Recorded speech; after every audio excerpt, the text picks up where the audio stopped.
Neil, do you want me to give you some tickets to the I Hate the Mets tonight? I know you won't come from Toronto, but I was thinking I'd just leave you 2 seats. Like, remember how Jerry Glanville used to leave Elvis a couple tickets at the window? Yeah. I'll just leave you a couple tickets that you won't leave use. me 4 seats, okay? I got a big ass. All right, I got you covered. 4 big-ass seats for Neil for the Wednesday night I Hate the Mets Right night. behind the plate. And in 3 weeks, Neil, I'm having a John Smoltz's Jesus night. We can see if my ass is as big as Pudge Rodriguez, but I don't think so. I got a new Pudge jersey yesterday worth like $200. I'm selling it to some guy on the corner for $400. I'm doing Who do you think anything to had a make bigger money. ass, Sid Fernandez or Pudge Rodriguez? I think you do.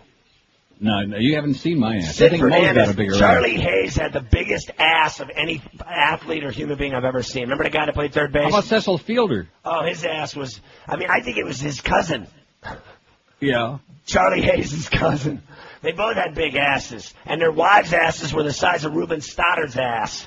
So let me ask you, you and Moe seem to have really bonded great now so far. This golf thing is getting to be, you guys might go out on a tour together. No, listen, he's a great golfer. I just like going to his Jewish club and drinking free beer all day and hanging with black people.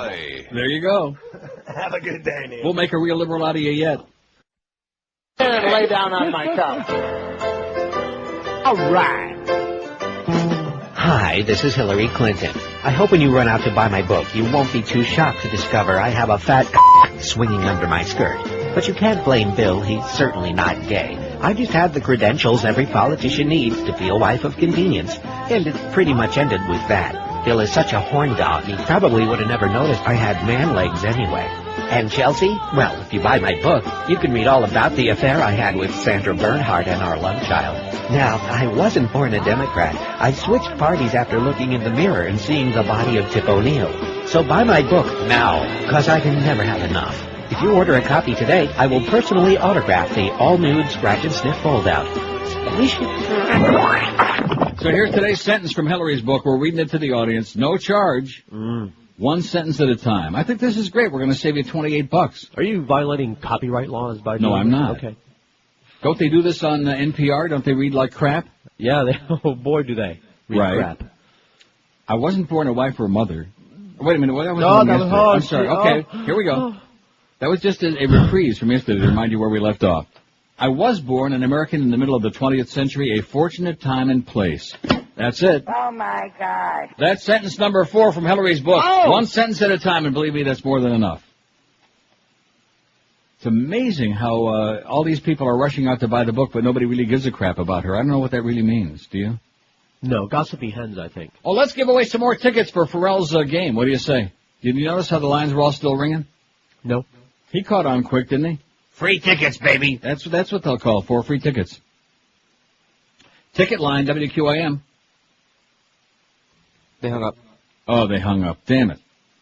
Well, they were all like frantically calling in there right at the end for free tickets. It's amazing to me how the majority of people, and then the price for the tickets at the baseball is very marginal. It's not like going to a football game or a hockey game where you have to spend like hundreds of dollars to take your family to the game. You can get some pretty reasonably priced tickets, just that nobody cares. So the difference between paying just a few bucks for a ticket or getting it for free, it's shocking. How can you be such a bunch of freeloaders? It's amazing to me. No, seriously, stop and think about that. No, I don't want to. It's like saying, oh, well, here's a whole bunch of free passes for McDonald's. Woo! Heavy duty, man. Here's a bunch of tickets for some Crystal Burgers. Man. How many? About 30. No, seriously, can you imagine if we had that stuff to give away? The phones would be like solid all the time. Look at that. There they go. WQAM ticket line. Yeah, what are you giving away for free? How many do you want? Tickets. For where? I don't care. Anything you want. What do you want?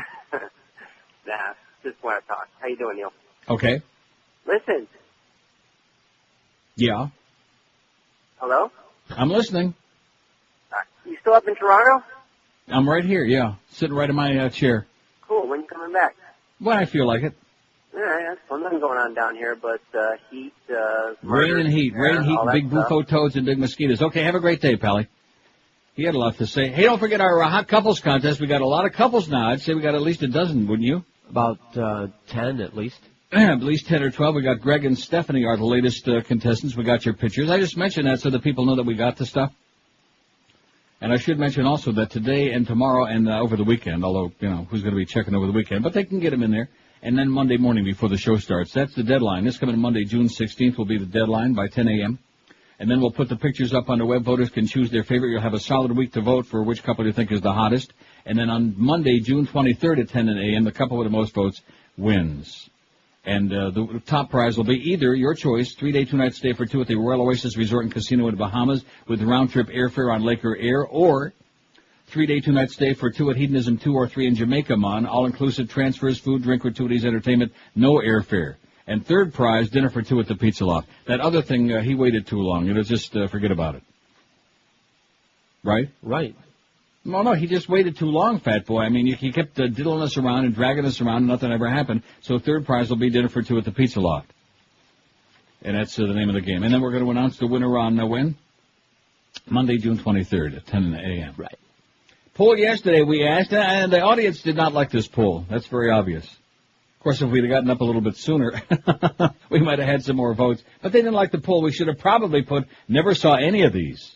Right. Or maybe they saw some of these, but they didn't think that they were gross or disgusting. For example, there's a lot of us that saw The Exorcist, didn't find it disgusting or gross or anything. It was just a great movie. You know, those of us who've actually had pea soup. Don't like pea soup at all. The most disgusting, gross, or vulgar movie ever made was Faces of Death, any or all of them, parts 1 through 5,000. 287 votes yesterday. Pink Flamingos 107, didn't see it. Jackass the movie, look at the way this list changed around. Jackass the movie 77. Texas Chainsaw Massacre 58. Natural Born Killers 57. Train Spotting. Oh, man. 54. Don't watch it. I'm begging you. Do not watch it. The Exorcist 46. Caligula 43. Now, where can I get a copy of that? I don't know anymore. You might have to get a previously viewed copy. Maybe from eBay or Amazon? Right, because it's old, and I don't know if you can get the original X-rated version anymore. I really don't know. I sure hope so. Freddy Got Fingered 42. Hannibal 41. 724. The Fly 22. I Schmidt on Your Grave 21. And after that, it's way on down. Eraserhead at 13. Stand By Me had 10. I still forget what the reason is that was supposed to be so gross. He was telling a story about a pie eating blueberries on his ass. Reaction puking. Yeah. The whole audience wound up puking. It was a big puke fest. The audience wound up puking from it? The audience in the movie of the pie eating contest. Oh, I see what you're saying. Now, Stand By Me was in it. It was like a little kiddie movie. It was right. When River Phoenix was about 3 years old. And alive. Oh, look at this. Look for the QM van today, noon till 1 at Fast Train at 5555 West Flagler Street in Miami. Stop by to win free Marlins tickets, courtesy of the Real Yellow Pages from Bell South. I bet you Miguel will be there, noon to 1 at Fast Train, 5555 West Flagler Street in Miami. Now, you notice that we actually got the address of one of the Fast Train locations? That's because Miguel's doing a promotion. Right, that's because Miguel is doing an appearance there and wrote the promo out, because if it was up to Todd Dreck, whose account that is, and that spends a fortune with us on this radio station and we love like crazy, if it was up to him, we wouldn't get the address or any other information, other than the crap that he gives us as an excuse for copy. Todd, everybody hates you like poison, okay? Why don't you get the message? What we're really concerned about is the fact that Ferrall is sucking up to Howard so bad is that, you know, he might want to stick around and actually get up at 2:30 in the morning every day. That's what we're worried about. Even Muff was telling me that this morning, you notice? Yeah. I guess nobody sent the memo to Scott yet about the Moe business. Well, you know, they're golfing guys. They're golfing buddies. They like going out there and whacking it around a little bit together. A lot of guys like doing that. Jagadoo. I just don't understand that. We were discussing that all morning before the show about this whole golfing obsession. I don't get it. Nope. I tried. And then when you started telling me about some of your stoner friends who actually go out and play golf, that really just blows me away. I don't get it. Me either. I tried. Because generally, when I think about people that play a lot of golf, it's people who have too much time on their hands, people that are bored with life, people that just want to go out there and, you know, get drunk and schmoozers and losers and cruisers. Anyway, if you want some tickets to Ferrall's, now see, we don't even know anything about that. No. What is that called? The Hate the Mets night or something like that? See, we have no idea. No. It's not a station thing. Is it something that Scott's doing himself? I think he pulled it right out of his ass. He pulled it out of his ass? Yeah. Well, oh, brother, speaking of train spotting, can you imagine all the places he's been just, I don't want to get into it. Well, he doesn't carry a briefcase. Maybe he can go with Muff. They can get a 2-for-1 deal when he goes for his colonoscopy next week. Here's the poll today. You're not going to do another, just this one last time, then I have one other one after this. Well, I do. That other one I mentioned's pretty good. I don't want to give it away. No, don't. But I think this one, we've been on the edge of this. The worst or most disappointing movie ending ever was. And like I said before, if you go to a movie and you invest an hour and a half, 2 hours, sometimes 3 hours or more of your time, and the ending is just like, what? And I'll give you my choice right now, Donnie Darko. I mentioned that the other day after I saw it a couple days ago. No calls, because the people that recommended for me to see it, they're embarrassed. And then everybody else who didn't see it, they're thinking, well, thanks for saving me the $30. The worst or most disappointing movie ending ever was, I'll put Magnolia down because George was bitching about the ending. He loved the movie, but he didn't like the ending. Right, but that's not going to be my pick. Donnie Darko, which is my pick for sure. And George's pick is 6 Degrees of Separation, which I have no idea what that is. It's bad, but I have a better one. Oh, you have a better one, a bad ending? Yeah. Not that still doesn't qualify. But yes. I think I've got the wiener. Okay. The Blair Witch Project. Oh. Ooh. A practical joke on the audience. I think that might get my vote. Okay. So in other words, it's like putting an announcement on the screen. We just had you for the last hour and a half. They should have rolled that before the credits. Kind of like that little disclaimer we put on at the end of Moe's show every morning. You've just been had for the last 3 hours. Right. The worst or most disappointing movie ending ever was Magnolia, Donnie Darko, 6 Degrees of Separation, The Blair Witch Project. Now, I'm positive we'll get some suggestions for this list. If we don't, we might as well just close up shop. You agree? Uh-huh. I agree. We got a big ball game coming up today. That's the good news, okay? Marlins on deck at 1:30. Oh! Yeah, we get a half-hour bonus today. We get out of here at 1:30. Which actually, that's a great thing because that opens up a few more avenues for lunch possibilities for yours truly. 2 o'clock, you got your Marlins at the Brewers trying to sweep that series. The Brewers are just pathetic, even worse than the Marlins. Then you got the Humpers on from about 5 to 7 whenever the baseball game ends. The big tonight, 7 to 10, Eddie K 10 to 2, and Joe and Mark overnight, 2-2. Now look at that, it says 2 to 6. That's the crossover hour. Hey, Clarence, you're not going to Omaha. We just decided you're not going either. Not only is the Beast not going because he's a backstabbing weasel, but also Clarence can't go because he can't get these schedules right. I mean, we're just talking about something as basic as falling out of the sack in the morning. Something as simple as like getting laid, Clarence. And he can't do it. 2 to 6, my ass. Although Joe wants that 5 to 6 hour back, Mo, big time. He wants it back bad. 10:13 at 560 WQM. You know, hurricane season's here. So before a storm hits, you put up shutters to protect the windows and doors of your home. But what about the roof of your house? The Somei Paint Factory makes Roof Mastic. It's a roof coating that can help you hurricane-proof your roof. Somei's Roof Mastic has saved 100 roofs during Hurricane Andrew, while unprotected roofs were peeling and flying away and blowing down the road like crazy. Somei also has waterproof coatings for every kind of roof under the sun. Call Somei Paint Factory, S-O-M-A-Y, at 305-633-6333. The Somei Paint Factory is the oldest quality paint and waterproof coating manufacturer in the entire state of Florida. Somei will save you money because they eliminate the middleman markups. They sell to everybody at wholesale prices that are 60% lower than what you'd pay for national brands at retail stores. So protect your home and property from South Florida's tough tropical climate with the best paints and waterproof coating at the best prices. Call the Somei Paint Factory, 305-633-6333, or find them on the web at somei.com. Don't forget, you save a ton of cash when you buy direct from the Somei Paint Factory, and be sure and tell them that Neil told you to call 305-633-6333. Live and local. This is Sports Radio 560. QAM. Oh, it stinks in Miami town at 560 WQAM.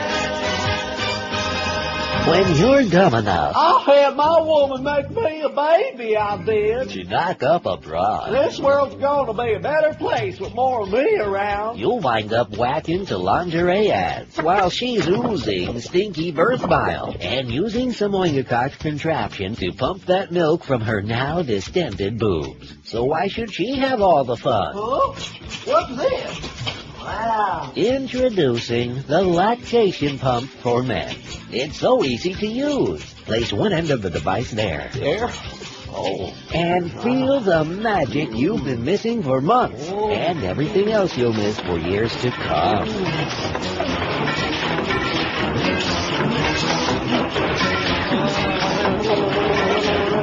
The new lactation pump for men from the good folks at Oingercock Adult Toys. You can tell if it swells. It's Oingercock. 10:19 at 560 WQAM. Here's a call from Delray Beach. Hello. Hey, man, what's up?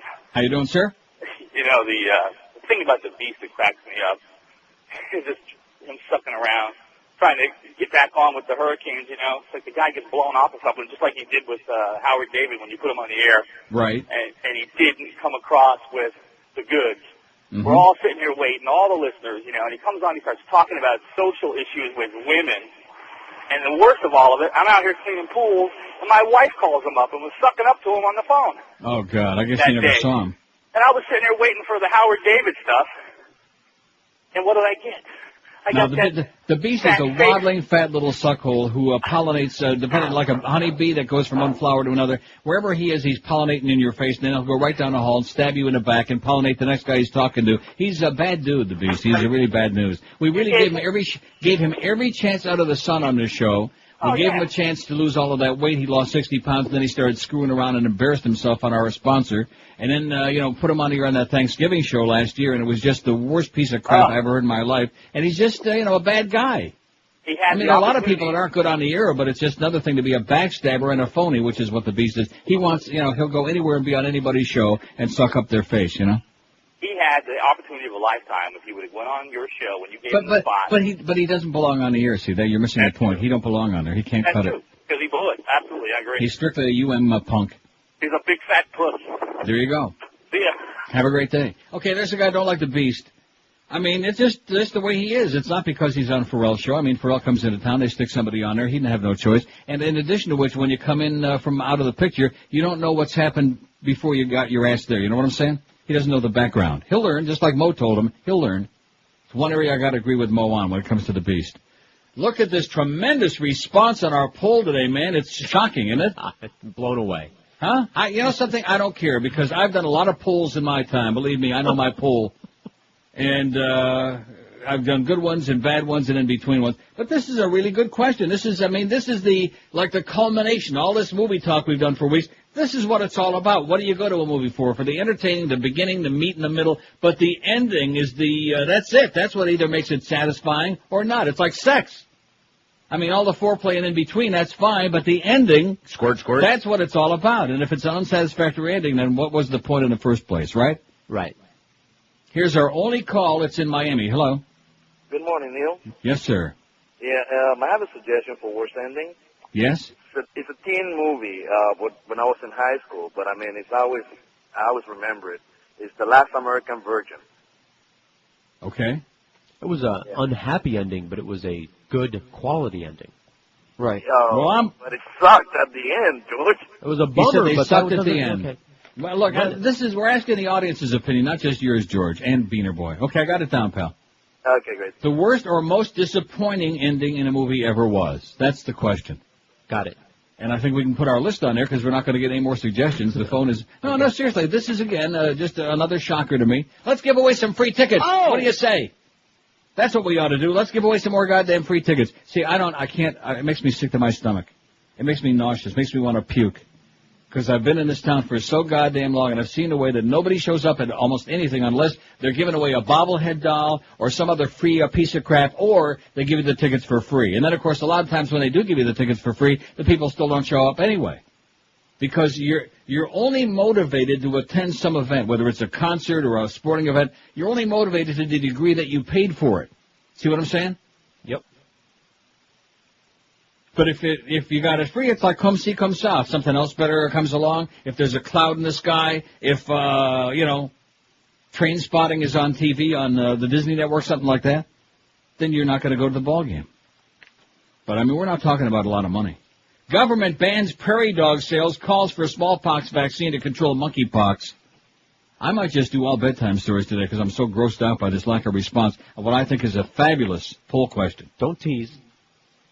What? About the bedtime stories. No, I just might because we only have a 3.5-hour show anyway because the Marlin pregame is at 1:30. We got a short show. I thought we'd get phenomenal response on this because there got to be... I mean, how many movies do you go to that really have an ending that you say that was fine? You know what I'm saying? precious few, and it's so great. Right, when it's it happens. frustrating because even the great directors, like we said the other day, have a difficult time in wrapping it up. How do we bring this to a set? And I'm not talking about movies that have alternate closings like Fatal Attraction. I don't go for that. I don't go for that. It's like going to a ball game. Well, we'll try to make everybody happy. Well, both teams win. We'll replay the bottom of the ninth inning. No, you see what I'm saying? Right. First we'll play it so the home team wins, then we'll play it so the visiting team wins, so we make everybody happy. Yeah, that's right. Everybody's happy. It's stupid. And I'm sure that I don't have it because I've already seen the movie 20 times. It's a good movie, but I don't want to see Fatal Attraction again, and I don't want to see an alternative ending. I know the way it ended in the movie theater that I saw it in, and that was it. That's enough. The U.S. government banned the sale of prairie dogs, prohibited the importation of African rodents, and recommended smallpox shots yesterday for people exposed to monkeypox, the exotic African disease that spread from pet prairie dogs to humans. And you keep insisting that they're not really prairie dogs, but they're rats? Gambian rats. Oh, good. I wanted a chance to say that again. Gambian rats. Yeah. Remember that movie? What was the movie with Jimmy Cagney where he said, "You Gambian rat"? Remember he never said that. Yeah, he never did say that. No, just like Cary Grant never said Judy, Judy, Judy. Nope. So where did they? And also Marlene Dietrich never said. Was it Marlene Dietrich or what's her name that said, "Come up and see me sometime"? Mae West. Mae West. She never said that either. Nope. And also Play It Again, Sam. Humphrey Bogart never said that. He said, "Don't Bogart that joint." That's right. But he did not say, "Come up and see me." Well, I get it. It all runs together, All these made-up lines. The smallpox vaccine can prevent monkeypox up to 2 weeks after exposure to the virus, but is most effective in the first 4 days. Nobody's died from it, by the way. It's the first outbreak of monkeypox in the Western Hemisphere. And, you're right. Here it is. The Department of Agriculture will be in charge of enforcing the prairie dog ban, which also prohibits transporting the animals. Gambian rats and 5 other types of large African rodents were banned because a Gambian rat is believed to have spread the virus to prairie dogs, which are actually rodents and are native to the American plains, so you're wrong. Oh. They're not Gambian rats, but they're like a member of the family. Sorry. See? Oh, what kind of a pet do you have? Rat. Gambian rat. Right. Like I said, they got these wonderful things. They're dogs and cats and mynah birds and Minotaurus and hummingbirds and as we all know, cockatoo. Huh? They have rat-sized dogs, so if you're going to have one, I get a rat. Right. Oh, I saw such a cute little dog the other day. I was walking on the street and some, people have because it's beautiful weather, by the way, here. Not raining. But the shop owners have like the little tables outside. And it was like a little, I don't know if it was a husky or just the cutest damn little dog. And it started making me think about that dog thing again. Mm-hmm. I'm not going to do it. Don't. No, you travel. You don't want to be encumbered. That's right. I travel a lot. I don't want to be encumbered a lot and tie John up in the house all the time with some stinking dog. But and then, of course, you got the Bufo toads around now again. Right. See, in Florida, that's bad. That's a real deterrent to me to having a dog is the Bufo toads. That's always, every time you let the dog out, you got to run around out there and look. If I could tell you the number of times. I hate those damn things.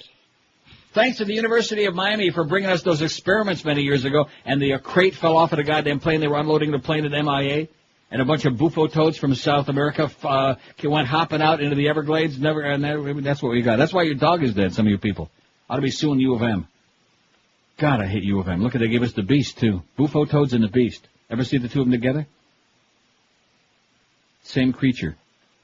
1027 at 560 WQAM. Hey, I'll tell you one thing. Fast Train can help you get out of your dead-end job and get you a real life. That's how good they can do for you, because Fast Train can have you fully trained in the computer industry and ready for a new high-paying computer career in just 4 short months. You can turn your life around. Turn it right around. That's what Muff said. Turn that baby right around. And Carlos said, okay.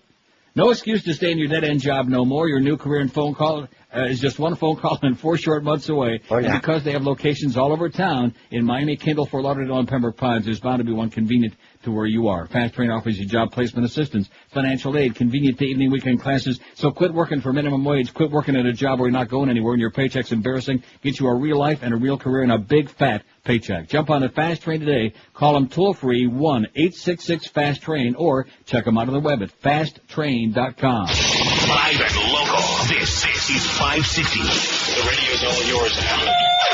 QAM. Meridian's Dumb as Dirt.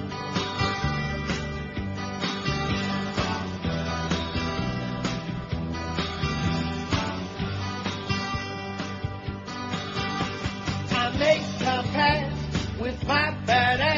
sitting down watching the news. I just don't want to use my brain or develop my own views.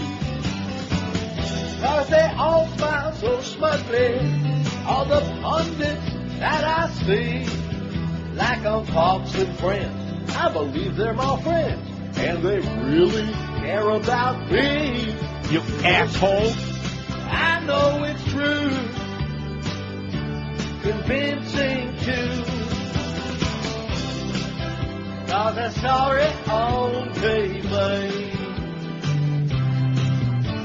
I know that man there in the White House has the goodness of the Lord. I lost my job, my money's gone, that's what I blame Clinton for. They came for my family, 'cause they did not agree. But I have nothing to hide, so I should be alright until they come for me. I know it's true, convincing too. 'Cause I saw it on TV. I've got the proof, and it makes it true. 'Cause I saw it on TV.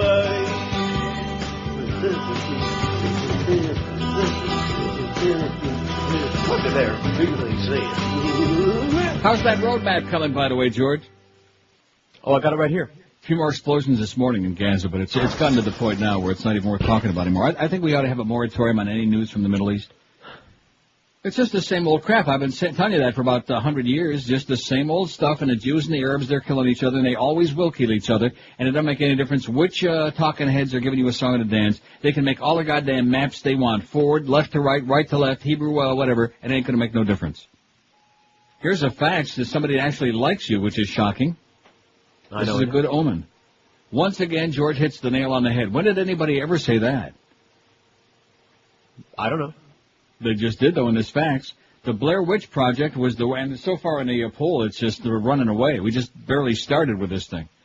Blair Witch Project was the worst, see, then this has got lines through it, the worst something steaming pile of overhyped Schmidt I've ever been conned into watching. Even worse than what was in that bowl in Trainspotting. It was on the cover of Newsweek. What a joke. The two guys who made this movie are millionaires. They left all the way to the bank. Piece of Schmidt, it says. And it's got 18 votes. The worst or most disappointing movie ending ever was Blair Witch Project 18, Donnie Darko 3, Magnolia 2, 6 Degrees of Separation 2, Last American Virgin 1. And that's all we got on there so far. I've got a couple. Okay. One, Vanilla Sky. Vanilla Sky. I agree. And the other one, I don't know how many people are going to have seen this one. It's a French movie. Vidocq. I beg your pardon? Vidocq. Vidocq. You shoot in Vidocq? Yeah, like the Sherlock Holmes' predecessor. Vidocq, the French detective, played by Gerard Depardieu. Oh, I hate him. Oh, God, I can't stand that guy. Movie was awesome. The cinematography was incredible. The end makes it not worth seeing at all. Now, how are we spelling this? It's a Vidocq. Vidocq? Vidocq. You shoot, and Vidocq. And you still hit us. Okay, that's Gerard Depardieu, man. That guy, what is he all about? He's kind of like the French Hugh Grant. Oh. You know what I'm saying? No, much worse than that. No, I mean, what is Hugh Grant all about? There's another guy. He's ugly. He can't act. He's an idiot. He's not fat. Huh? At least he's not fat like He's Gerard. not fat with a huge schnoz like Gerard Depardieu. Pig. He's tragic. Oh, and Moe would have loved it. Guess who was on one of my movie channels yesterday. In fact, on several of them. La Cage aux Folles, the original one, not that stupid one that he's in, not the birdcage. La Cage aux Folles. No, he likes the new one because he likes Fagadorn. He likes Fagadorn. I would have thought he would like the what was the butler? We keep forgetting that. In the original? In the original one. What's his name? Oh, you're the one that always remembers. It'll come to me again. It'll pop into my brain. What a great movie. Hysterical. The scene where they're having dinner and he's wearing the wig and it keeps falling off to the side, and they start out with the soup bowls that shows the two kids screwing on the soup on the bottom of the soup bowl. It's a beautiful thing. Well, they had to see it. La Cage aux Folles. I did see it. That one. Well, there you go. Yeah, and nobody that I know saw the other one, Birdcage. Only homophobic old farts saw that.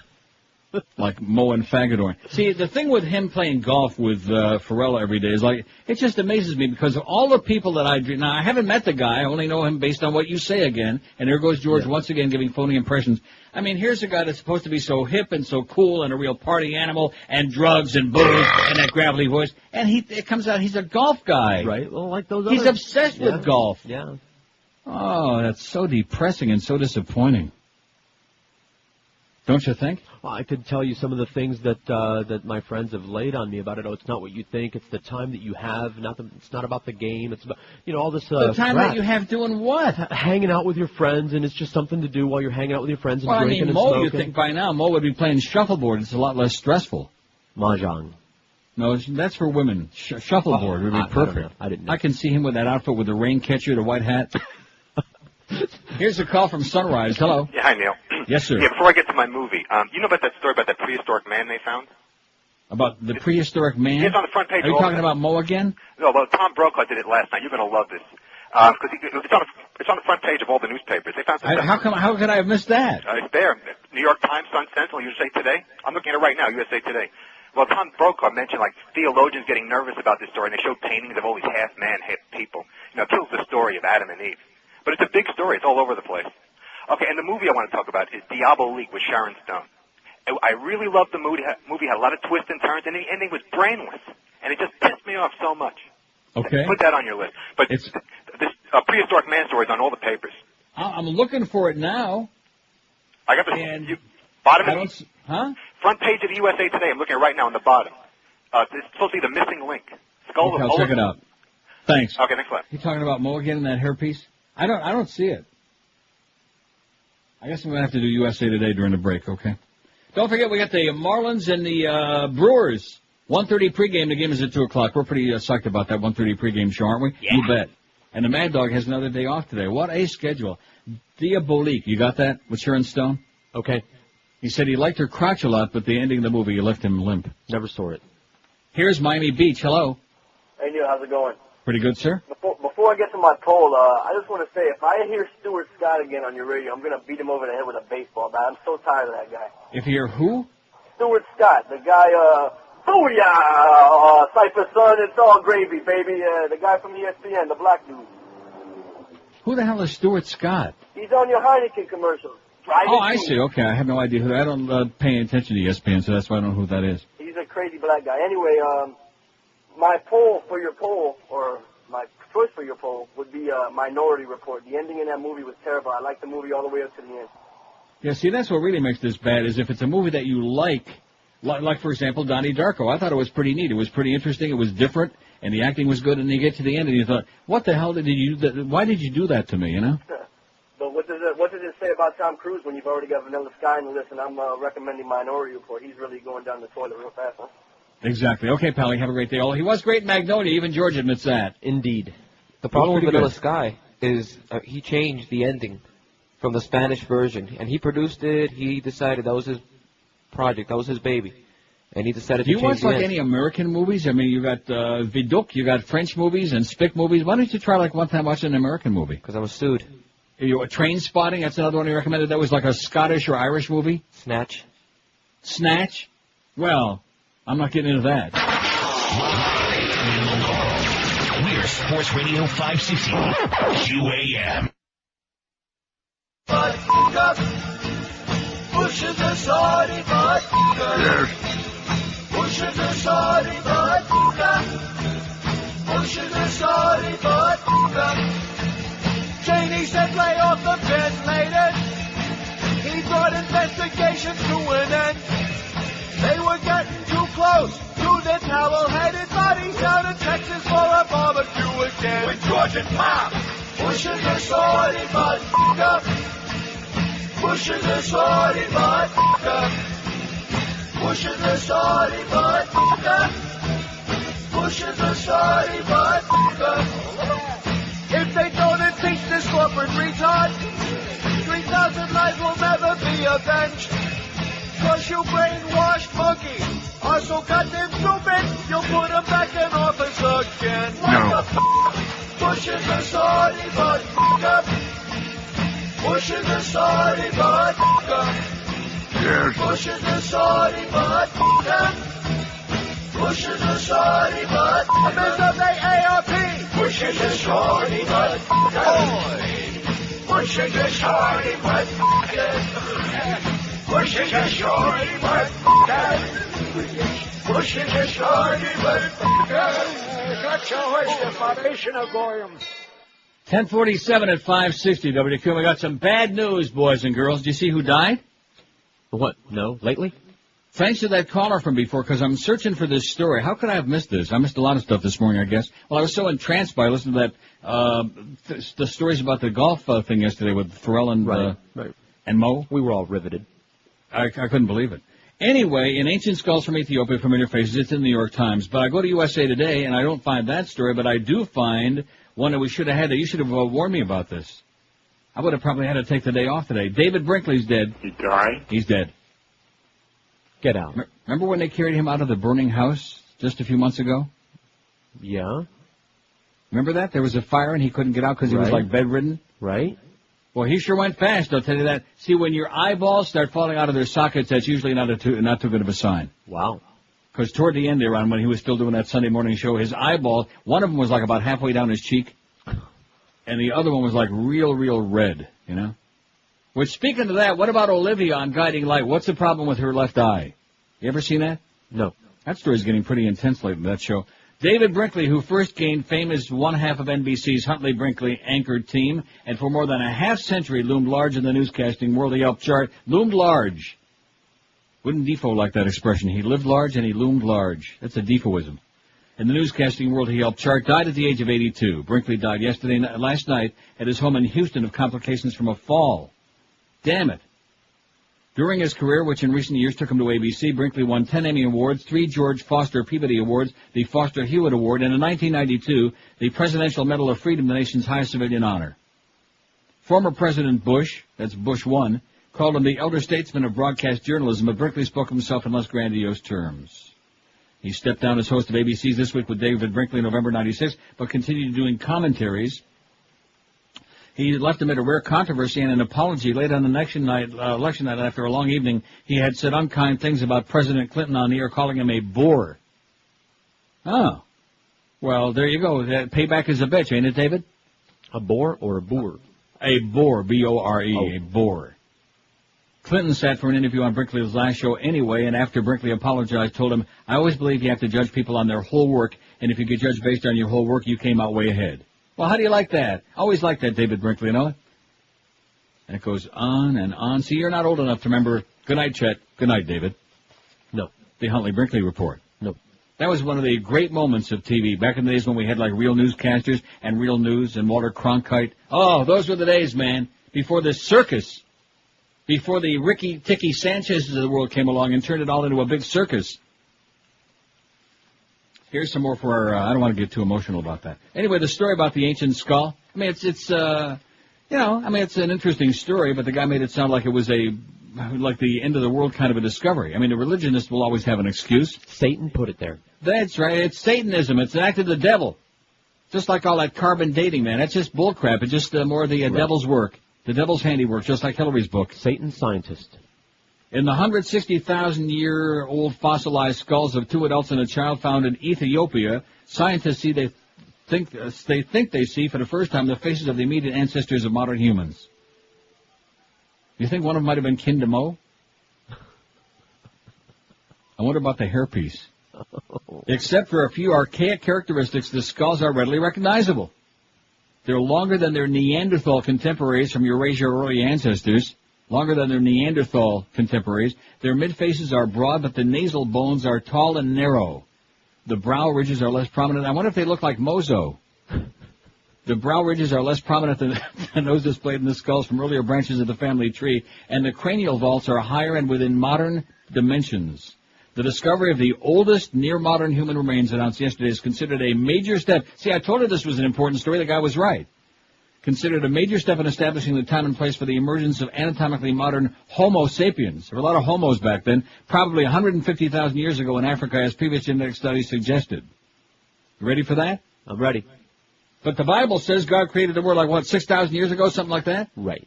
So this doesn't jibe with the Bible, so Tom Brokaw may have had a point there. And, hey, Tom, you better not be talking like that. They're going to sweep your ass off the air in a hurry. Look what they did to poor David Brinkley. He didn't get the message, I guess, when they sent him that first anthrax envelope, Brokaw. And then, of course, there was Dan. Remember that? Remember how emotional they both got? Well, Dan got emotional, but not so much about the anthrax, but about the attacks 9/11 on Letterman. And then Brokaw got all emotional and goosey-eyed and broke down because one of his secretaries was exposed to the anthrax. Right. Anyway, now I'm trying to remember. Did anybody beside the guy in Lantana at the Inquirer building? Anybody else die from those anthrax things? Not that I know of. And have they found out they were dragging the lake there? They were dragging in it, draining it. They were draining it and dragging it. And checking it out to see who's naughty and nice. And they didn't find squat in there, I don't think. But they still had that Stephen Hatfield is still a pretty interesting guy, they said. Right. I don't think so. I saw him. I didn't think he was too interesting. The Vanishing, it says, the Hollywood version was a complete cop-out, opting for a happy ending. Yeah. The Hollywood version. Now, what does that mean? Another, it was originally Dutch or something like that. Oh, that's right. That's the one we talked about the other day. The Dutch movie Correct. was great, and you're right. That's an excellent choice. Says David. Chronic Facts here. Unbreakable, where Samuel Johnson confesses and, I shouldn't read what it says because that would give away the ending. Yeah. Not that huh? You saw that? Yes. And they're Well, we're getting some good choices on here now, finally. It's a little slow. And Hannibal, a stupid ending for a bad movie, it says. We want to put that on here? Sure. Okay, there we go. And he also says David Brinkley dead. Thank you, David. Good night, Chet. Good night, David. Good night, John Boy. And good night for NBC News. Oh, I mean, that was like your life when you lived in that era. See what you missed? Huh? You missed all the good stuff. I'll just wait around for something else to come along. Well, it's not coming along. Oh, look at that. Blair Witch Project. You know why I didn't vote for that? Because I never saw it. How do you like that? I didn't get sucked in. I didn't get conned by the hype. We raced to the theater. Why? Ran because it was the biggest monumental thing, and you weren't going to get a seat. Get out of here. Are you crazy? Yeah. Everybody said right from the beginning. As soon as I saw what it was like a make-believe movie by a bunch of punks. No, it was groundbreaking. Not that, I hate people who say that. It was heartbreaking based on what I'm seeing on here. 75 votes on the survey. The worst or most disappointing movie ending ever was Blair Witch Project, 45. 45 out of 75. You should have seen the theme in the theater.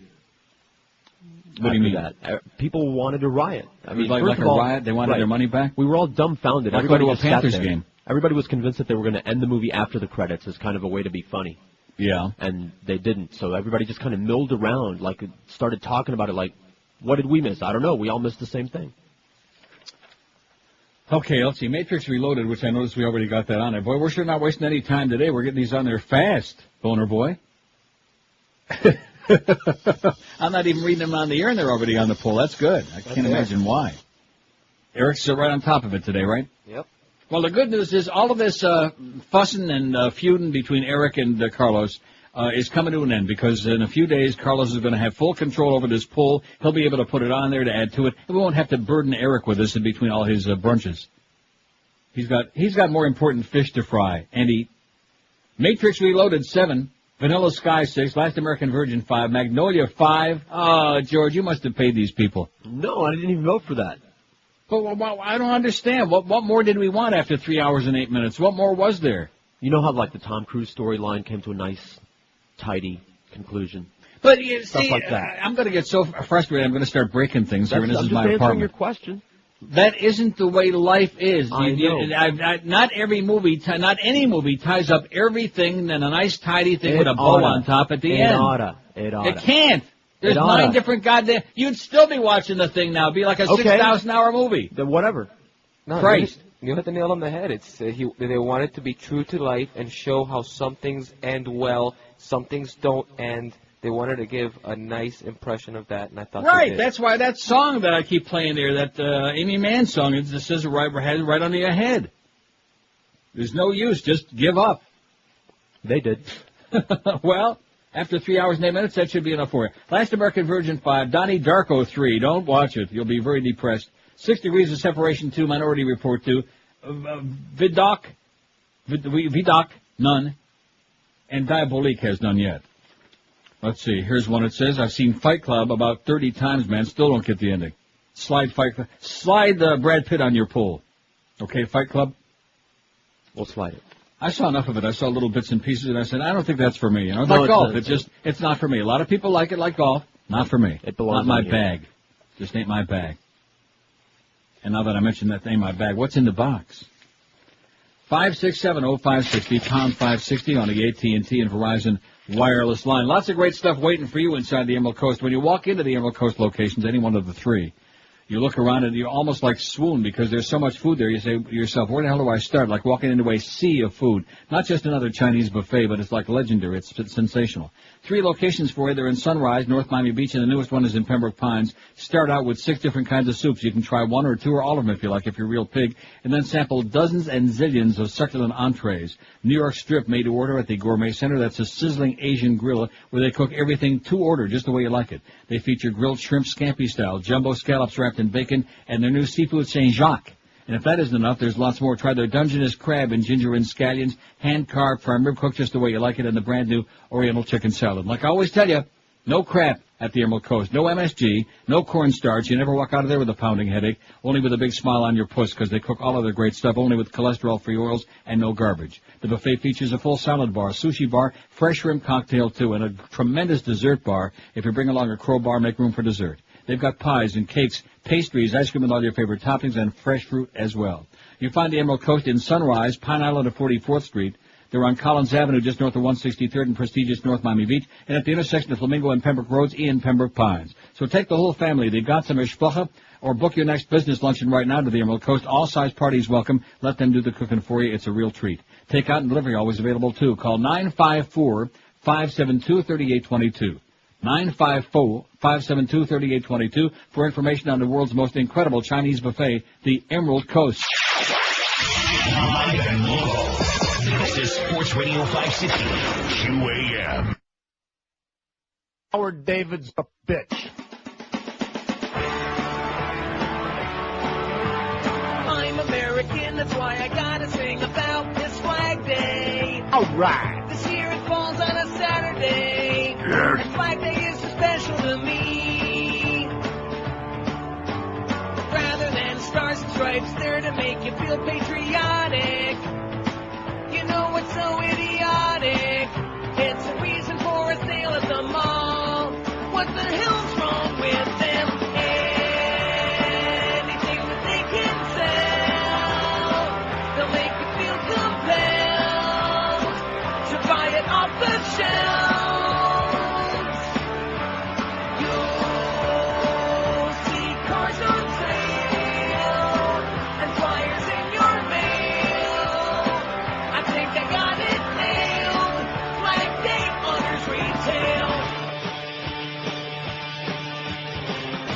This Saturday, it's a big day. I bet you didn't know that, did you? It's Flag Day. No, I didn't. I guess Gonna go out and get a big one? A big tattoo of a flag right on my ass. Go out and get a big tattoo and put it right on your forehead, okay, and be a real patriot. Now, you say, don't know if you'll be able to read this story that you faxed me that somebody sent in. The answer is no. Plus, it's a Condoleezza thing. We don't want to pick on Dr. Rice, do we, on this show? Get all them people all whipped up again? Sure we do, bitch. Dave in Boca says, that was the article from the Washington Post. Is that the one, the Condoleezza thing? Thanks, Dave, but I can't read it. It's a bad copy. It's George's fault. Plus, I don't have time to be reading a lot of bedtime stories. Do you realize we haven't even gotten to the VH1 thing, the list? Oh, God.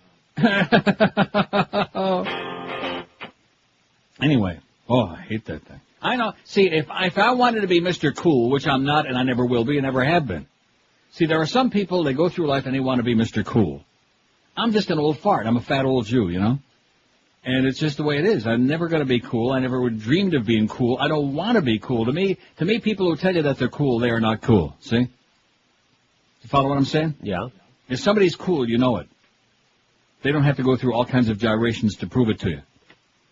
But you just dasn't say that you don't like that song. And especially Joe Costello will wake out of a deep sleep and come in and start beating people up just because he's pissed off. At least Carlos, he's about the only one small enough for him to beat up. Because Nirvana and Smells Like Teenage Smegma, I mean, that's like, you can't knock that. You just can't say it, or you're about as uncool. You're as square as a cardboard box. What if we genuinely like it? You're entitled to like it, but I don't. See, I genuinely don't like it. No, I'm not saying that everybody who likes that song does it to pretend to be cool. But if you dare say that you don't like it, that guarantees, that's like the final stamp on your forehead where you're going to put the American flag. That's the stamp on my forehead that says, this man is Mr. Uncool. And I say, I'm proud to be that uncool. Old fag. Right, that's me, and I'm very proud of it. Anyway, Tracy and Kendall says, good morning, my vote is for the movie The Worst Ending, Monsters Balls. Monsters Ball. It was, and now you put all of these down, because I'm not writing them down. I'm just assuming since you guys are really right on top of it and you're all over Eric's ass. The Worst Ending is Monsters Ball, a weak movie with Schmitty dialogue. I suffered through it only to come to a lifeless ending. I thought it was fine. I was thinking about recommending it. The only good thing about it is were Heath Ledger and Halle Berry's award-winning teats. Other than that, forget about it, says Tracy and Kendall. Heath Ledger? What the hell is she talking about? Oh, that was way earlier on in the movie. Anyway, I'm writing it down anyway. You both saw Monsters Balls? Yeah. Oh, and speaking of Monsters Balls, I was just thinking, the guy that called early in the show was Ripping the Beast, which was really grotesque, although I love that call. I'm thinking that since Clarence and the Beast, neither one of them can get laid, I'm thinking maybe the two of them. Two of them what? They're pretty tight. They both had that UM thing in common. Don't go there. They're both silly UM kind of people. What do you mean don't go there? Oh, see, too late. I already got the image. Yeah. Well, we know who'd be on the bottom. We do? I'll give you a clue. Oh, yeah, the big guys don't, he's not going to be on top. Are you kidding me? He couldn't even move it enough. One's long and one's wide. Can't you just see Clarence mounting the Beast? See it. Huh? I'll bet you he's thinking about it right now. He's sitting there in his office right now at his little plywood desk thinking about, something? That might not be too bad in the dark. Of course, it'd be quite a challenge to find the right orifice in which to make the attack. You think he could find the right orifice? Crouching Tiger, Hidden Dragon, somebody says. I never heard of that. Is that all the name of the movie? Yeah, that's the name, and it was big. Oh, my cell phone's ringing. It must be the Beast. Your bookie. They go through all this trouble to make an antidote, and the hero dies anyway. Then the girl dives off a bridge and floats down to her death. Horrible ending. And there's the ending for you, so you won't have to waste your time seeing it. Got these down? Got it, Crouching Tiger. Castaway, it says, had a stupid end. Oh, this is Tim Potts. He's not putting his name on it anymore, but he's sending faxes. Sorry. But we'll put it down anyway, Tim, just because if we don't put it down, you'll cry a lot and go back and cry on Mommy's shoulder. Poor Tim.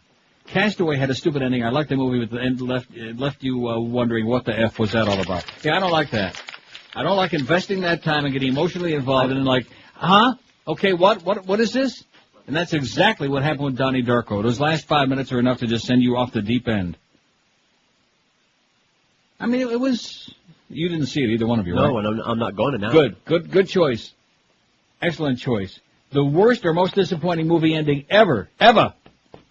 Blair Witch Project, 60.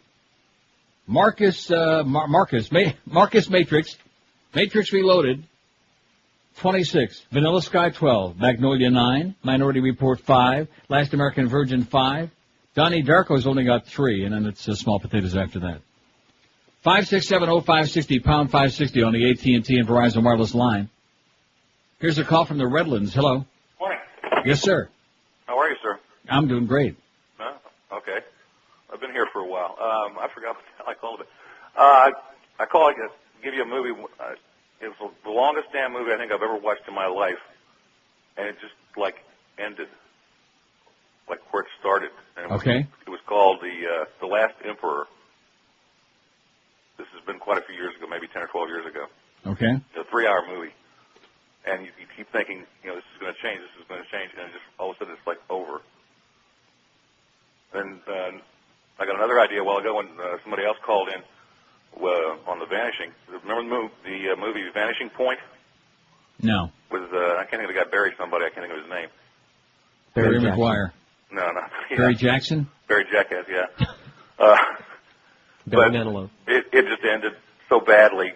And, throughout the whole movie, you think this guy's going to turn into a hero, and it just goes away. Yeah, I hate that. Those were both horrible I hate movies. Barry, too. I don't know which one, but whoever it is, I can't stand him. Okay, thanks a lot, Pally. Take care, man. Have a great day. 5670560. A lot of these movies, man, it's going to be a long list, all right? Believe me, it's going to be a long list because there's a lot of good movies that, and I will say this, a lot of mediocre movies also that get worse at the end. Right. In other words, you think it might get better, and then the ending is even worse. Right, you're hoping that it'll pull itself But generally out. speaking, I think most of us are really dismayed by movies that really have so much promise, and then you get to those last 5 or 10, the critical moments, the climax, and then that's the end of it, you know? Kind of like Debbie does Dallas. 567, that was a good movie. Never saw it. I keep trying to turn you on to Bambi Woods. I'm the one that told you about Britney Spears, and believe you me, Bambi Woods is somebody you must check out. Now, she's probably about 80 years old now, but who cares? Huh? Maybe her teeth come out now. She was a fine young blonde lady, you know? She was one of those blondes that Charlie on Passions would like to do away with. You're still not watching Passions, huh? And Sheridan is down in the pit. Poor Sheridan is down there in the pit, and Precious, the monkey, the chimp, and Mrs. Wallace are sitting up there helpless eating popcorn while Charlie is laughing her ass off for throwing Sheridan down in the pit. It was a long fall. She never broke a bone. She got that baby she's waiting on. No problem. Nice going, Sheridan. You go, girl. See, I'm telling you that you're missing the good stuff. 56705. It's the funniest show on TV, bar none. There's nothing that's even close, not even a close second to Passions. Oh, but it's a soap opera. Well, it's not really a soap opera. It's a comedy show. Here's Plantation. Hello. Hey, Neil, how you doing? Pretty good, sir. All right. Maybe I was just too baked to understand the ending. Maybe George can explain it. Probably. Memento. Oh. You need to see it again. You'll get it. George needs to see it again. I was just really baked. I actually saw it twice, and I still didn't get it. Really? Yeah. Could you explain the ending? If we do, we'll ruin it for everybody else. Yeah, we'll ruin it for everybody. But the thing to do is, if you've already seen it, which you have, go out and get the DVD. Do you have the DVD? No, I have not. I've only seen it. Go out and get the double set, the big thick set, and the second disc. You can if you go on the eeggs.com thing, there are Easter eggs on there, and there's a way that you can watch the movie in chronological order, so it really starts at the beginning and it doesn't do the backwards thing. And then it's a piece of cake. Then you know exactly what it was all about. Wonderful. Okay. Thanks again. Take care. Thank you. Now he's right. If you don't, if you're not one of those people who is kind of backward thinking like us, maybe that's why we can relate to it, because we like our backward thinking. Well, I was standing upside down when I watched it. Yeah, that always helps. Well, the guy said he was half baked when he watched it. Of course, in your case, I was totally baked. No, you weren't half baked. You were totally roasted. I was baked and a half. 5670560 #5. Oh, maybe that Ben and Jerry's half. What's the name of that ice cream? Is it called half baked? Half ass. No, you know the one I'm talking about. I don't know. God, you get with it. What do you mean you don't know? I don't Jesus cruise Christ. the ice cream section like some people looking for new flavors. I know. I do. And sometimes I even resist. I kept my honor. I resisted. Sometimes, not very often. No, I've got an ice cream. I've got a sugar problem. You know that. I'm not too proud to tell you that. Look at poor David Brinkley. He died. And I'm a doddering old fart myself. In fact, one eyeball this morning is down about where my larynx is. I can see you like the guys at the adult bookstore, but in the ice cream section with your trench coat. Yeah, that's true. I do wear a trench coat when I go in to check out the Nestle's Turtle ice cream. I kind of turtle when I see a big container, one of those double 2-liter jobs. Why can't they make that in pints, you know? All the stuff that I like, they make either in half gallons or pretty soon they're going to have them like in gigantic tubs, you know, like in a keg. Oh, here's a 4-pound container. Everything that I like. The crap that I don't like, you can get that like in little like Haagen-Dazs makes, which I hate Haagen-Dazs, but they make these little teeny tiny. Have you ever seen them? Yes. They're like little Dixie cups. Remember in school you used to get that ice cream with they had the little lid that you peel off, and there's like about a thumbful in there. Chocolate and vanilla. Woo! Pretty tempting if you ask me. Wow. I could handle that if it was something that I liked, but you can't get the really good flavors like in just a little bit to satisfy. You have to buy like a tub, like a 2-liter. If you're a tub, you buy a tub. That's me. And how about the Beast? The Beast and Clarence, by the way, I heard that they're already on the wire talking about it. They're on the line. That's what I'm hearing. You know, maybe we could get Vlad and Anthony to tape it. To tape it. All right. Can you imagine the money we could raise selling that on our website? No. Who would buy that? Clarence mounts the Beast. 11:13 at 560 WQM. I'll tell you, you ought to mount right over to Barbecues Galore because they've got an unbeatable selection of grills all summer long. You're going to be grilling it, cooking it, heating up your meat. And, of course, the grills that I'm talking about are ones that you find exclusively in these two great stores called Barbecues Galore. This week, check out their incredible deal on the 3-burner barbecue chef. a Barbecues Galore exclusive. It's only $199 with 42,000 BTUs, a 625 square inch cooking area, and built-in hood thermometer. You just can't beat this deal for a liquid propane grill. For all you traditionalists out there, check out the new Beefmaster Charcoal Grill, another Barbecues Galore exclusive. Can you imagine how much they would have enjoyed that if they would have had that in that, what's that movie I was starting to watch the other day? Trainspotting. No, not Trainspotting, the one they had cannibalism on. Ravenous. They could cook grivenous with their steak. They'd be ravenous and grivenous. Anyway, this one is only $199 with more than 600 square inches of cooking space, cast iron cooking grills, and adjustable fire grate and full-width ash catcher. Both of these grills will make a perfect gift for Father's Day this Sunday. And speaking of Father's Day, Barbecues Galore's got great gift ideas for Dad in all price ranges, many of them under $50 for you cheapskates. Barbecues Galore carries the biggest selection of barbecues and accessories, including gas, charcoal, smokers, tailgate supplies, all, here's the best part, at the guaranteed lowest prices. Also, while you're there, be sure and take advantage of no payment, same as cash financing, till January 2004 on approved credit. You'll find stores in Plantation, University Drive, and a Fountain Shopping Center, and in Coral Springs on the corner of Sample and Rock Island Road for everything you're going to be needing all summer long to be heating up that meat. Barbecues Galore, it's unbeatable. Live and local. We're Sports Radio 560 QAM. Bill Rogers is my lover. Well, congratulations. Get a life. My religion's better than your religion. Oi! My religion's better than yours. Yes. My beliefs are what's required to avoid a lake of fire. My religion's better than yours. My religion's better than your religion. My religion's better than yours. Why, my religion advocates bigotry and racial hate. My religion's better than yours. All right. My religion's better than your religion. My religion's better than yours. Father O'Toole. What we like about it best, I fondle boys and wear a dress. My religion's better than yours. My religion's better than your religion. My religion's better than yours. We have no respect for women. Drive a cab to make a living. My religion's better than yours. My religion's better than your religion. My religion's much better than yours. Chupacabra, spooky ghosts, we slaughter pigs and dogs and goats. My religion's better than yours. My religion's better than your religion. My religion's better than yours. We wear beanies and pigtails and never ever pay retail. My religion's better than yours. Please. My religion's better than your religion. My religion's better than yours. We knock on doors to bother you like Fuller Brush to spew our views. My religion's better than yours. My religion's better than your religion. My religion's better than yours. We wear ties and ride our bikes and get to marry lots of wives. My religion's better than yours. My religion's better than your religion. My religion's better than yours.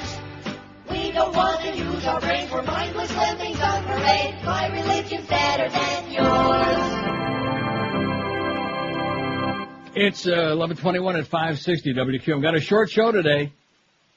Bad news, we got the Marlin pregame at 1:30. Bad news for some, good news for us. We're pretty excited about it. Here's Tom, who faxes and says, my choice for your poll is Contact with Jodie Foster. It has a great story concept, but was very poorly executed. Too much religion in the movie. F religion, says Tom. Amen. Right on, sweetheart. Textbook example of what we're talking about here. Really? Contact, yes. Huh. Well, let's get that on there right away, Boner Boy. Or whoever's doing all of this, because I'm not writing these down.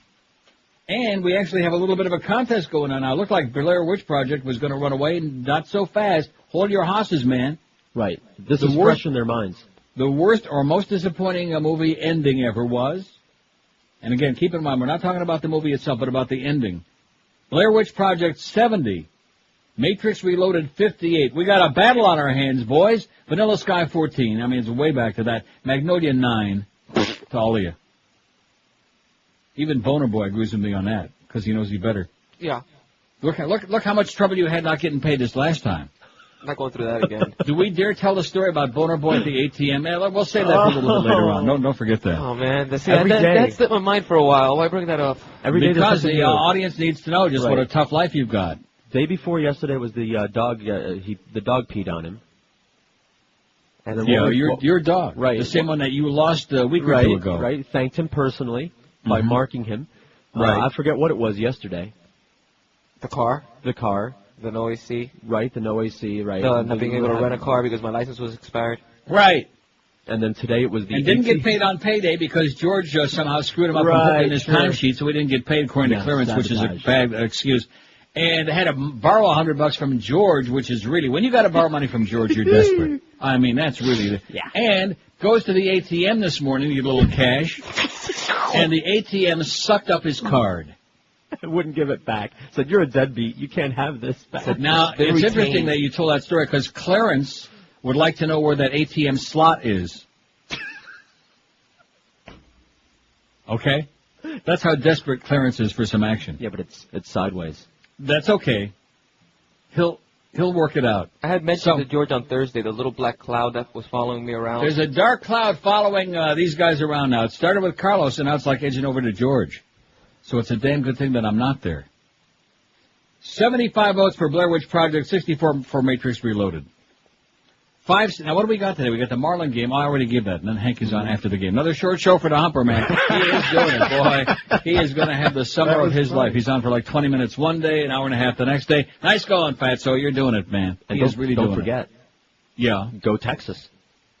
Oh, that's right. And if Texas should win a game on Saturday night at the College World Series in Omaha, that means that Monday at 1, the Hurricanes play Texas again. All right. Because, of course, College World Series is a double elimination tournament. So that would be on Monday at 1, which means we get an hour off on Monday. Oh! Go Longhorns, go up and down the field. Come on, guys, let's do it. I hate Texas, too. I can't stand that team. Football, baseball, they just make me nauseous. The hook'em horns thing, they do with the fingers. No. I got a finger for them. But in this case, we're rooting for them really hard. Even George is going to be tuned into that game. He's going to be glued to it. Root. Here's a call from Miami. Hello. Hello. Yes, sir. Good morning, Neil. First time call, I'm kind of nervous. Okay, but nevertheless. Quick question. When you say a movie ending, when you watch a movie and it's set up for the sequel, is that a bad ending or just a regular ending? You understand my question? Yeah, I do understand your question. That is a good question. Well, if there's a sequel, then it's really not the end. I mean, it's... Right? You can still do both. You can still set up the sequel in a good way, where it ends like at the end of a chapter, for example. Right. Okay, so I got Planet of the Apes and Lord of the Rings. Okay. Okay. We got them down. Okay, bye. It's going to pain me to write that down. I don't know if my fingers are going to be able to do it. For example, The Matrix is a perfect example of how not. What do you mean we're going to have to pay you to write that down? No, it pains me to write that down. Write them. Well, okay, yeah, you're going to have to pay me to write that down. That's his opinion. I know, but physical... Lord of the Rings, Planet of the Apes. We're not going to be politically correct just to make you happy, Mr. Misery Boy. Lord of the Apes.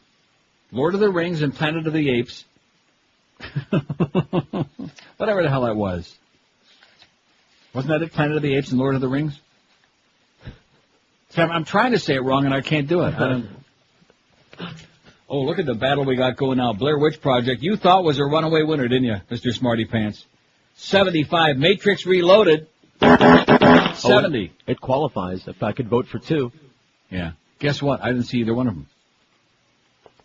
So I feel much better. I feel almost redeemed now. Very uncool and very square and old, but redeemed. Oh, and speaking of fags, man, they're coming. See, with the tourism down with all the SARS business and Mad Cow and everybody getting all bent out of shape about every illness that's ever been invented and people staying away from Toronto, now that they passed the gay marriage thing here, there's fags flying in, some of them even on a plane. Oh! It's incredible. They're coming in from all over the world now. They're getting so married, stupid. getting hitched, getting hooked up. Not too late for the Beast and Clarence. If you're going to do all of those things, at least let's make it legal, boys. Still not 26. I can see it. I can envision it. Stop. I don't want to. In fact, if somebody do some good artwork for us, we could probably depict it on our website. Put that mozo right out of business. Shut up. I'm way ahead of you. The Neil Deals keep on rolling from Tom Lehman and Joe Prieto, our good, close personal paisans at Hallett Pontiac GMC. Here's deal number 1 going on right now. Get 0% financing for 60 months on every 2003 Pontiac or GMC in stock. Deal number 2. Get up to a $4,000 rebate on every 2003 GMC and Pontiac in stock. And attention, current and former military personnel, get you an additional $750 rebate from your friends at Hallett. Deal number 3. Lease the new 2004 Grand Prix GT1 for as low as $289 a month. That's a 36-month lease. See dealer for details. Or like it says here, Fro details. I didn't know Tom had a Fro. Now at Hallett, test drive any vehicle on the lot for 24 hours. That's right. Take it home, take it to work, take it to the massage parlor, and you can test drive it for 24 hours. And, of course, as always, Hallett's got an unbeatable selection of dependable and certified pre-owned cars, trucks, and SUVs, and will not be picky when it comes to your credit. If your credit is marginal, even if it's weak like Beaner Boy, they'll still get you a deal. You should have bought your car at Hallett, schmuck. Hallett Pontiac GMC, 13401 South Dixie Highway. That's US 1 across from the Falls. Open every day, 7 days a week. For more information, call the Neil Deal hotline, toll free, 1-888-534-4211. 1-888-534-4211. Don't forget all Neil Deals, subject to credit approval. See dealer for details at Hallett Pontiac GMC, and they definitely are professional grade. Live and local. This is Sports Radio 560. QAM. It damn near killed him. From the respected network that brought you Inside the Actor's Studio comes a new reality show where one eligible bachelor is looking for love among 15 hopefuls in search of a soulmate. Except this time there's a catch. They're all men. And here's another catch. Not all of them are gay. Bravo presents Boy Meets Boy. Ain't they gonna know we're not gay? They ain't gonna know. You gotta fake it. What you do? You walk funny? Yeah, you walk a little weird. You put Excuse me! Hi, Hi, boys! How you doing? Hello, Leonard. How you doing, Joey? Joe, I go by. It's okay. Hi, how you doing, Billy? It's Bill to you. Hi, Billy and Joe. How you guys doing? So who's first? Who's going on the first date with me? Yes. You want to go fishing or something? Yeah, that'll be so romantic. Hey, Leonard, you look good in them pants. Oh, thank you. You're so sweet. Yeah, don't mention it. And it's a nice blouse you're wearing, Lenny. Well, thank you very much, Billy. So what are you guys doing now? We're going to go fishing. It's going to be so romantic, Joey. Joe. Yeah, Joe. By the way, Leonard. Yeah. Your ass looks good. Oh, thank you so much. You're so sweet. Let me just go get my rod and reel. No. You don't have to do that. What do you mean? I know where your rod is. It's in my truck. Yeah, but I know where your rod is. I'm not liking where this is going. What's he talking about? I don't like where this is going. But by the way, Leonard. Yes? Your eyes is pretty. Oh, Billy, you're a sweetheart. I just love you. Oh! And, Leonard? Yeah, Joey? You look like you got a good-sized package. Thank you so much. You're so nice. All right, let's go fishing. Let me go get my rod and reel. No. I know where your rod is. Yeah, I'm not hearing what you're saying to me, but... How's about a quick kiss? Ooh. Maybe Bill's your guy for that. Billy? Bill. Look at the tongue on him. Billy, quick kiss? Oh! Look, I'm as gay as the next guy. Me too. I'm not saying I ain't. I'm a Fruit Loop. But, that's how I draw the line in. Until we're married, I no kissing. You too, Joey? Yeah, well, I'll kiss you on the cheek, maybe. That's not very romantic. Why you have your tongue out? Put your tongue away. Come on, Joe. No, put your tongue away. Come on, Joe. Put your tongue away. Put your tongue away. Come on, Joe. Boy Meets Boy on Bravo. I wonder if Clarence will kiss the beast on the cheek. Huh? Rectum. Before they get any more serious. 11:34, 26 till noon. Wee, W-I-W-I. That's the name of the fax here. I like the wee. Wee fax says, my vote is for Phone Booth. The movie sucked, but the ending blew. How do you like that? Movie sucked, but the ending blew. You see it? No. Never heard of it. You got it, Boner Boy? Phone Booth? One word or two words? Oh. Asshole is one word. Phone booth is two words. Okay? Got it. Look at the battle we got going on there. Matrix Reloaded, which came... Now, do you really believe all of those votes? I guess so. Absolutely. Huh? Okay, they hate it. The ending. Yeah, Matrix Reloaded, 87. Blair Witch Project, 80. And Vanilla Sky, 16. Magnolia, 11. In other words, it's a two-house race. Spectacular bid died the other day, 2 days ago. I forgot to mention that yesterday. Very depressing. I heard Moe was, weeping about it. Also, should I tell that story about War Emblem that Norma Kent called yesterday, that fantasy that Norma's having? Oh, yeah. Norma's now so obsessed with being a professional queen, he's telling stories about gay horses. Oh, yeah. Maybe he's got his eye on a War Emblem. 5670560, pound 560 on it. We've got a million open lines here on our moving endings, which is shocking. Isn't it shocking? It's a disgrace. Don't forget to look for the QAM van noon to 1 today at Fast Train, 5555 West Flagler Street, Miami. Stop by to win some free Marlin tickets. Free! Courtesy of the Real Yellow Pages from Bell South. And give a massage to Miguel, okay? Massage his ego. Here's a call from Boca. Hello. Hey, Neil. Yes, sir. I was trying to purge this movie from my memory, but this poll brought it back. Did anybody say, I think it was called Artificial Intelligence? No. You remember, did you see that? Never heard of it. It was bad, and then it ended really horribly. I got sucked into this movie. It was like real futuristic with robots and all kinds of stuff like that, and the ending was just so childish and ridiculous. I threw my TV out the window. I'll be damned. It was terrible. Okay, Pally, we got you down. Hey, Yeah. as far as Nirvana goes, I'm an old fart like you, and I think they rock. Yeah. I'm telling you, they refused to kowtow to the corporate music world that wanted everybody to sound alike, sing alike, have the same sounding songs. They just said screw that and just did their own thing. Uh-huh. Smells like Teen Spirit. That's awesome. Okay, Everybody pal. likes that. I'll send you a copy right now. Have a great day. Did he say everybody likes that? Teen Spirit? Everybody likes that Teenage Smegma. That's what he said. Well, the reason I brought that up is because VH1, and it pains me to do this because VH1 is, you know, they are what they are. List of the best songs of the past 25 years, the best 100 songs of the past 25 years. And I still say any list of anything that goes beyond like maybe 10 or 25, maybe about 30, you know? But beyond that, how do you differentiate between what's the 31st best song and what's the 35th? See what I'm saying?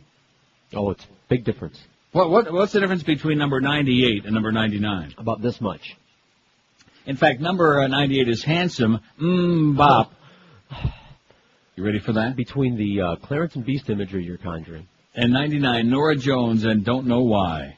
Well, in fact, Clarence and the Beast remind me a little bit about Hanson. You know, they're kind of like you're not really sure what they are. You see what I'm saying? You look at that and you're thinking, are they really related to that Neanderthal that was in that other story before? You're not really exactly sure of what species they might be. But anyway, number one, the best song of the past 25 years. Now, how did they do this poll? Because I only printed the thing out. I didn't print the whole story out. Print out the criteria? No. And I really don't care because it's VH1 anyway. Number one was...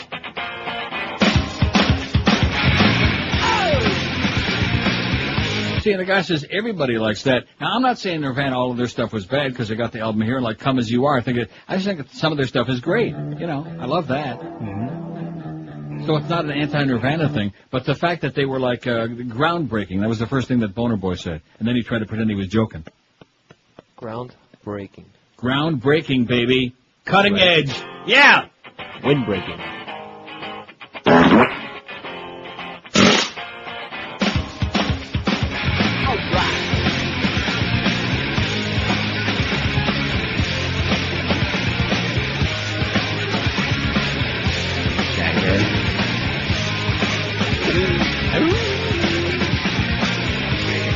I think what this tells me more than anything else is the last 25 years, and we've discussed this before. Last fall when we were doing our music stuff, which the audience hated, almost all of the songs that people liked the most were from before 1980. Correct. So the past 25 years, this means 78, after 78, up until now. And I would agree with that most of the music and the movies also. The last 25 years have been pretty mediocre. That's what Moe said. He said the first 60 weren't too bad, but the past 25, a little weak.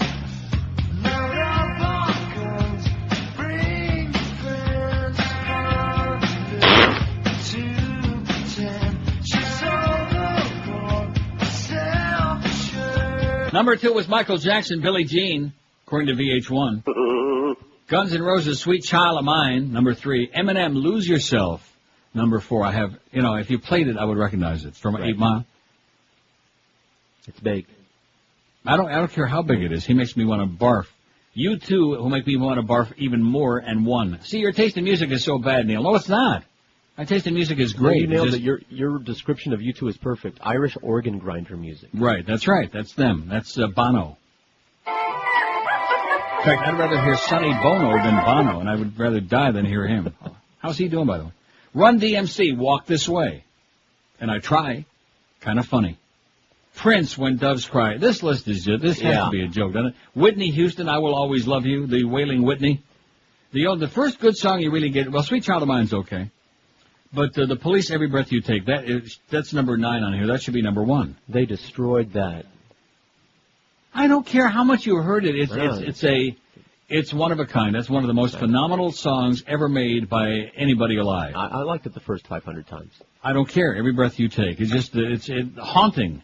That was the term they used to describe it. Haunting. I have it in the car. Like cutting edge, groundbreaking, haunting, puke-inducing. It was no Number 10, Madonna Like a Virgin. Yeah. And we'll get to all the rest of these. See, we could start our own polls on these again, but we won't. No. Absolutely not. Because we exhausted that music thing last year, and boy, this audience first of all, they hate my taste in music, but it does give them an opportunity to take a cheap shot at me and to suck up to George. Say, oh, George's taste in music is so much better. Of course, the people who say that are the punks, the people are think that you're hip and cool and under the age of 100, which you're not. Sorry, George Greg. is getting to be an old fart, okay? Right, Really on my is. way. Wow. So now the only hope for the punks is Boner Boy.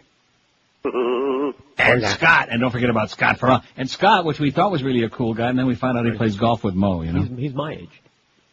Scott. Right. Scott. Yeah, see, you're younger. I know how old you old guys are. Shadow.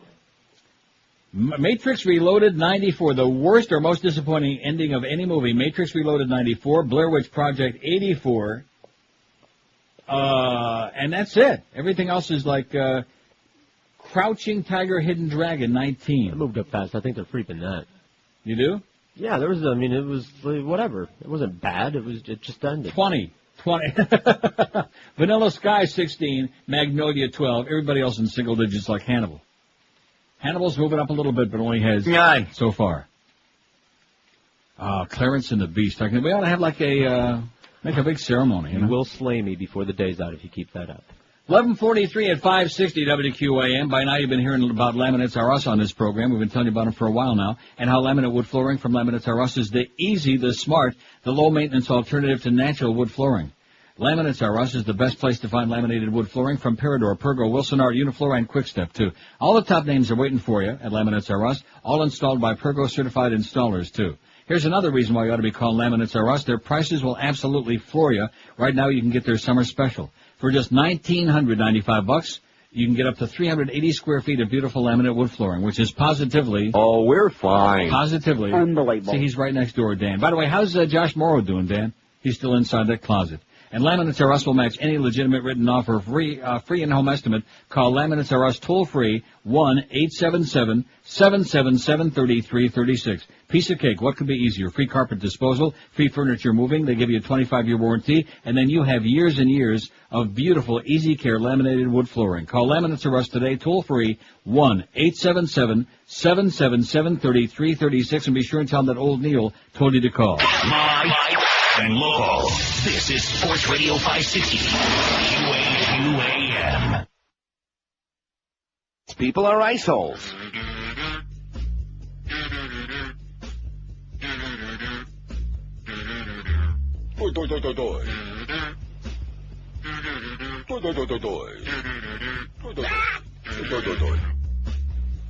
I am Moe Howard, David, decrepit and I'm ancient. All over my old face are blue and reddish purple veins. I don't know why they hate me, or why they always rate me. It must be cause I got these blue and reddish purple veins. A vein pop on my arm like a Rand McNally Mapalaka wad. I got veins on my nose and nobody knows that under my clothes I wear pantyhose. But that don't mean that I'm gay. If you think my arms are bad, you ought to see my legs. I might as well keep them smooth and shaved to show a little class the next time I'm raping him. I could go to a surgeon, but that gives me the shivers. I would not want to walk out looking like Joan Rivers. Where am I here? I fired the beast, the fat little freak. I did him a favor. Now he can't afford to eat. The reason I dismissed that stinking fat bastard is because he wouldn't shut up, and he can't play canasta. There's somebody talking over there. Nobody talks when I rap. I rap, then you talk. Hey, look at me. I'm hip, hip. I ain't no square. I'm a ding-dong daddy, man. I'm really dead. I fire anyone I want. I don't care. Especially if they make me flip my wig made of smelly green hair. I got fired myself. It even happens to the greats. Westwood once said, you get out of here or else we break your legs. So now I sit by the pool. Life's as good as it gets. With my Paladin cocktail, placing bets on the Jets. In paradise. Paradise. I don't kiss nobody's ass in paradise. I'll be schlepping down the Scroogans when I get the chance. But the cleaners aren't ready with my lime green pants. How long does it take? Guilty calling complaint. It was just a little thought. So what? I left this thing. You think that's funny? Want a knuckle sandwich, buddy? I can do what I want, but the management loves me. Can I tell you something, Mo? Something you ought to know. For the longest time, I wanted you to be my hoe. You ain't my type, pal. Now am straight. Hell no. What are you doing? I won't take no for an answer. Get out of here. Not you. Get out of there. Get up, bitch.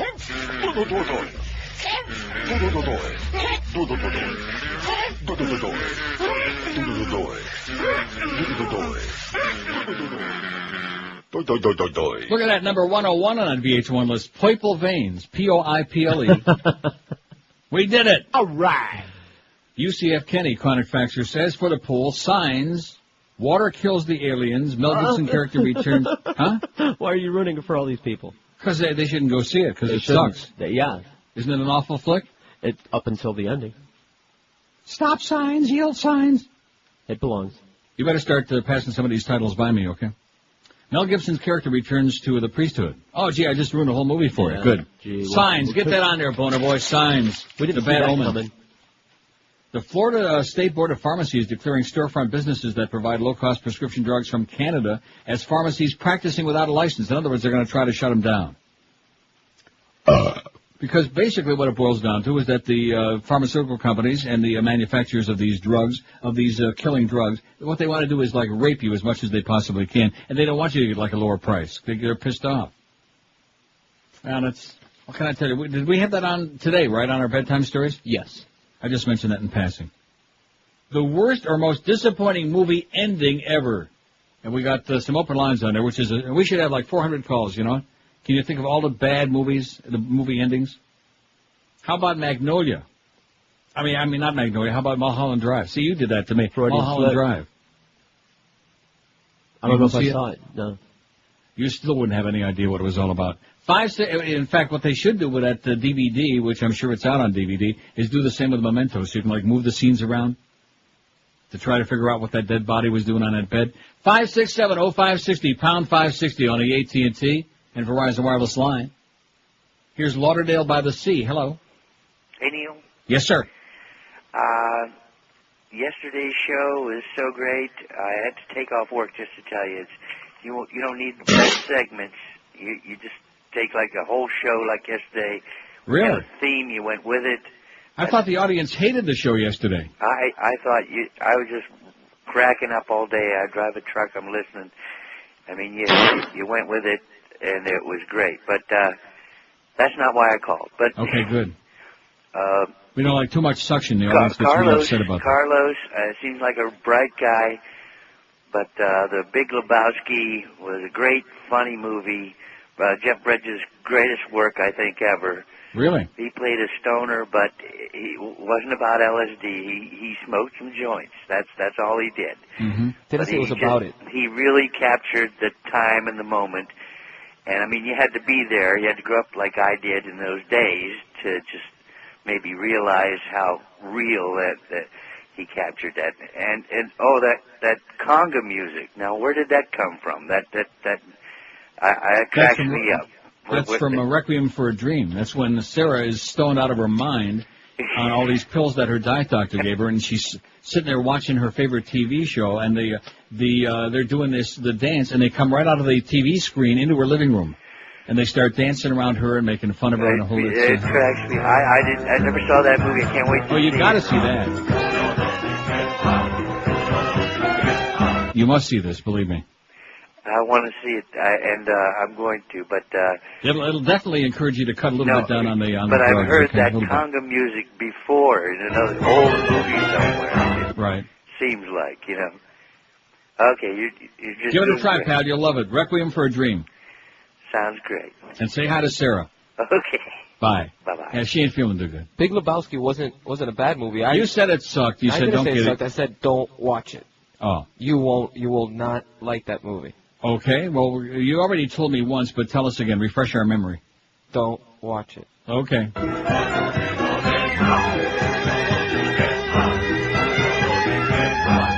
Now, it's not another one of these drug movies, is it? I mean, you know, I'm getting to watching all of these movies that I've never seen, which is most of them. And now you got me out of this run of drug movies and Schmidt movies, okay? If it's not drugs and people on drugs just schmitting their pants and fishing around in it like that, I mean, seriously, Train Spotting has got to be. It should have had more votes on yesterday's poll. Should have had a lot more. Big Lebowski is just a urine movie. A urine movie? Is George's dog in it? Well, no, it's just like human beings pissing on other people's carpets. Ah, are you serious? Yeah.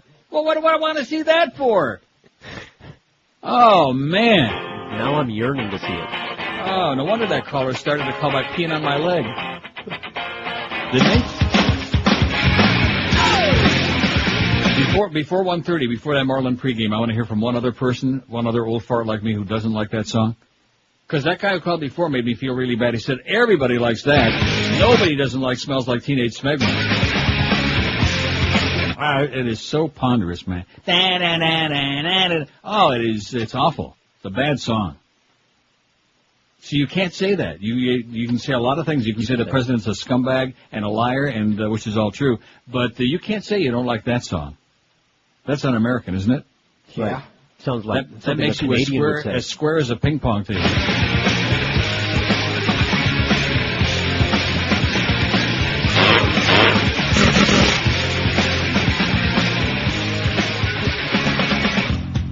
And let me say something else. I guess if you do a lot of drugs, yeah, or a little bit of drugs. See, me and Tommy Kramer, back in the 60s and 70s. No, I've never seen a man take a hand grenade. We never got into that. But I can't. I don't like it, but I sure can talk it up. Hey, Clarence and the Beast, that's going to be on our website very soon. Not just some kind of an artist conception. I'm talking about real pictures. In fact, because they're both such good sports, well, at least Clarence anyway, the Beast is an asshole. But because Clarence is a good sport, I bet you we could stage it a little bit. You know what I'm saying? Huh? Well, no, the Beast said he did screw him by not letting him go out to Omaha. Clarence is going out there to the College World Series, so he did say that. He told that to Moe or Ferrall. One of them, not Moe. He don't talk to Moe. To Ferrall the other day. He said he got screwed by Clarence. And Beaner Boy got screwed by Muff. Boy, there's a lot of that going on in the building. And then, of course, there's always 567-0560, pound 560 on the AT&T and Verizon. Too much incestuous crap going on in that station, although not nearly as much as IOD. Boy, wow. Yeah, those were the good days. Man, there was a lot of incestuous stuff going on at WIOD. Everybody was screwing everybody else. Those were the tossing the salad days. They were tossing a lot. I used to toss my cookies just thinking about some of them matchups. And our program director said he wouldn't give a nickel for that operation. Is that what he said? I heard Hank bitching out Boy Gary a few days ago. That was great. Really? I saw there, Humper, saying and wondering out loud if he was still alive or something. 100 votes for the worst or most disappointing movie ending, 100 for Matrix Reloaded, 90 for Blair Witch Project, Crouching Tiger, Hidden Dragon, 21. I don't know. You're right, it's only been on there a short time. Maybe all 21 people who saw it just voted. Vanilla Sky's got 22, like I said. Vanilla Sky's got 20. Magnolia 12. Hannibal 10. Everybody else in single digits. So our good buddy Jeff Cohen at the Pizza Hut, did we get any report on whether anybody showed up out there in Plantation yesterday? Huh? No. Did we ever get a follow-up on anything? No. From Miguel, from the salespeople? No. Anyway, you'll love the Pizza Loft. They're in Plantation now, Nob Hill and Sunrise, right behind Walgreens, and that strip shopping center right on the corner there. Plenty of free parking right out in front, and the same delicious, great food that's made the Pizza Loft in Davie world flaming and famous. Delicious Italian goodies, all your favorites. They got all your favorite pasta dishes and chicken and veal and seafood, 3 different kinds of fantastic pizza, calzones, super subs, big portions, teeny tiny prices, and the best garlic rolls ever made by man or anybody else. So bring the whole family. It won't put a big bite in your pocketbook. And listen, don't be asking for no discounts either. Pizza Loft, they're on University Drive between Griffin and 595, right near Nova Southeastern, right kitty corner of the new Armadillo Cafe. And they got zillion free parking spots there for you in Davie. For takeout, delivery, and catering for as low as $5 per person for any affair, call 954-916-8880. Maybe Jeff could cater that with the Beast in the Clarence deal. You think? Okay. 954-916-8880. Or in Plantation, like I said, corner Nob Hill and Sunrise, the phone number there is 954-382-1999. 382-1999. Take the whole family there, like I said, just the first time, and you'll be going back again and again when you discover the Pizza Loft is a real gem in South Florida. Live and local. This is 560. The radio's all yours now. QAM. Just sitting around the house with not much to do. I got Neil Rogers on the radio, and, hey, what do you know there? It's, the, what do you call it there? 12 to 1 hour. Didn't Bufo warn us about the beast a long time ago? Yes, he did. Never washed his hair or seemed to have a care, Cobain. His name was Kurt, now he's pushing up dirt, Cobain. Wiping drool from his chin, doing heroin, Cobain. All right. Nirvana was hot, and now it's Kurt they ain't got, Cobain. He got high, said goodbye, then he died. Oh! Cobain.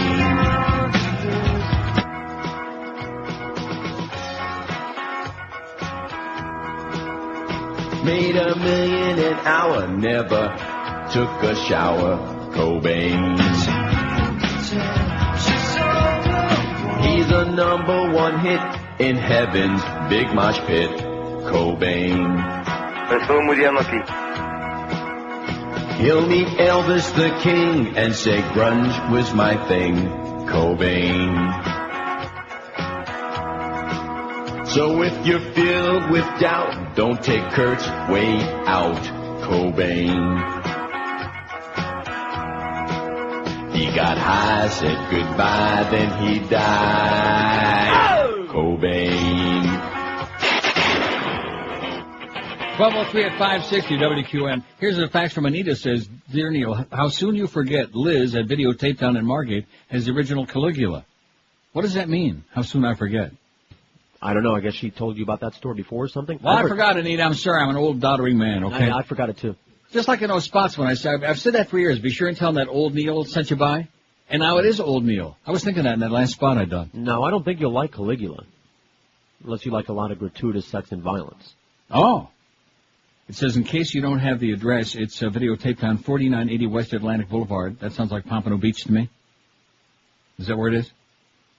Well, that's where, I'm sure. She is not my best friend, but the best video brain around, says Anita. Okay, Videotape Town. Thanks, Anita. And I did forget. We're looking for the worst or most disappointing movie ending ever. Which movie? And the one we got for tomorrow, I think, is going to be even better. But you never know, because this was kind of like a marginal response so far. In fact, it's a two-horse race, which is not too exciting. Matrix Reloaded's got 100 votes and Blair Witch Project 96, and everybody else is really very small potatoes. And since I didn't see either one of them, in fact, Magnolia, which has 13 votes and is number 5 right now on the list, that's the only one of the top whole bunch. Donnie Darko's got 6. I didn't see most of these. And in that case, I feel like I've done something good, you know? Now, how many of these did you see? Most of them, I bet. Most. Did you see Signs? Yes. Although I did see Planet of the Apes, yes. Absolutely right. Signs. I saw enough of Fight Club to, I'm trying to think whether I was like watching it on TV. Has that been on TV or is that too recent? It's been on cable. Yeah, that's where I saw it, parts of it.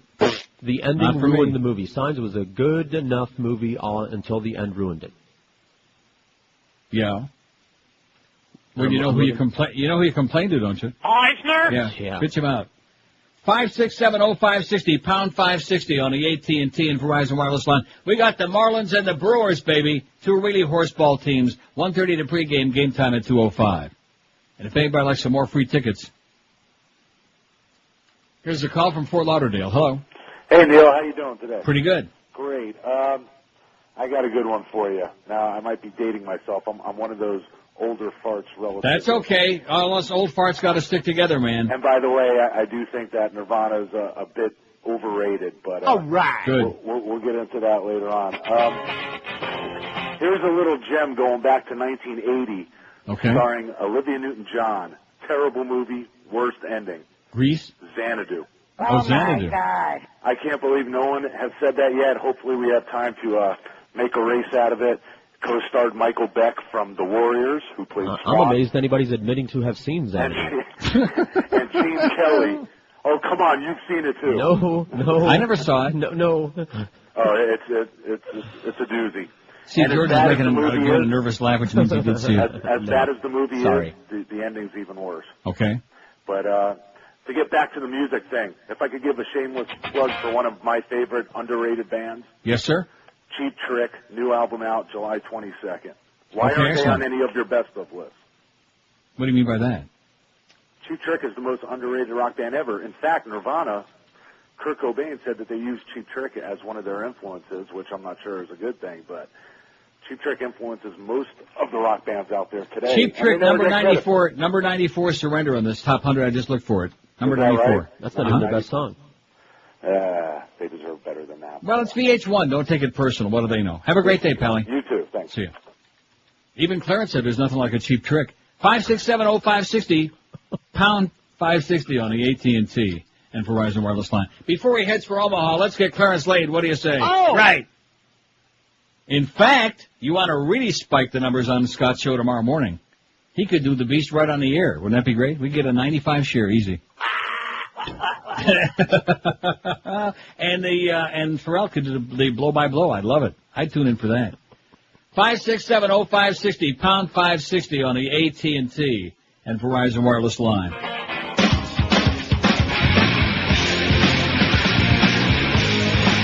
Here's a call from Perrine. Hello. Hey, Neil. Yes, sir. Yeah, I got an oldie but a goodie too. Okay. Oh, by the way, Big Lebowski, great movie. All right. It's a bowling movie. Well, why does he keep telling me not to see it? Who? Beaner Boy. Oh, Beaner Boy doesn't know crap. Anyway, this goes way back. Great movie, terrible ending, very sad, disappointing ending. Dr. Zhivago. Okay. Lara is the great love of his life, and they get separated by the war, by the revolution, the Russian Revolution, and then years later he sees her on a trolley car, and he goes after her, and he gets a heart attack in the middle of the street, and then you're sitting there and going, Oi! He died. I hate when that happens. Yeah, but that's Ripped her kishkis out. yeah. He died? So that's my vote. We got you down, Pally. Thanks. All right. Dr. Zhivago, you got it, Boner Boy, and he says, I'd love the Big Lebowski, where they're peeing all over each other. All right, go watch it. I'm not going to watch it. You've already turned me on to enough gross movies in the last few days. I mean, it's going to take me 6 months to recover just from the first 10 minutes, which is all I would watch a Train Spotting. In the history of my life, I don't think I've ever walked out of a movie or turned one off on TV because it was too gross. Until Tuesday. Till Tuesday. Amy Mann. Oh yeah, until Tuesday, Amy Mann, who's going to be, let's stick her in there. There's Amy Mann. Oh. Here's a call from Fort Lauderdale. Hello. Hey, Neil. Yes, sir. First, I'd like to thank you for turning me on to Requiem for a Dream. Outstanding. I was It's sort of surprised no Big Lebowski, but it sure had its moments. I was sort of surprised that George liked it because it made the drug culture look so unglamorous, and he sort of was so nudge, wink, wink about the whole thing. Yeah, he actually did complain. Off the air, he said it was bad for business. Heroin and pot are exactly the same thing. Do exactly the same things to you. You have your arm cut off if you smoke too much pot. Now, the director of that is Darren Aronofsky. Right, his aunt called on Tuesday on this show the other day. She called in. Now, his first movie that he done, I don't know if you ever saw it, it's called Pie. Yeah, I saw it. Where the guy puts the drill through his head at the end, which I don't mind spoiling the ending because the ending doesn't make any. Oh, are you going to put that on our list?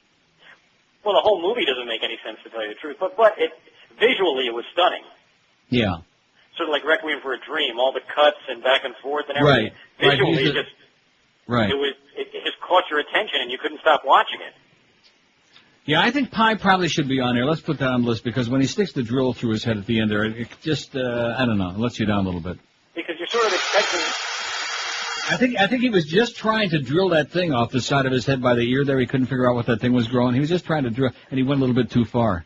Because you're sort of built up to the whole idea that this guy is going to discover the meaning of life through mathematics, and then at the end he gets a drill in the head, you know? Yeah, exactly. Was that the meaning? It could be it. Anyway, thank you for the tip about Requiem for a Dream. Okay, glad you enjoyed it, pal. Oh, and See ya. Ellen Burstyn got robbed at the Oscars. Oh, I know it. It's criminal. Thanks.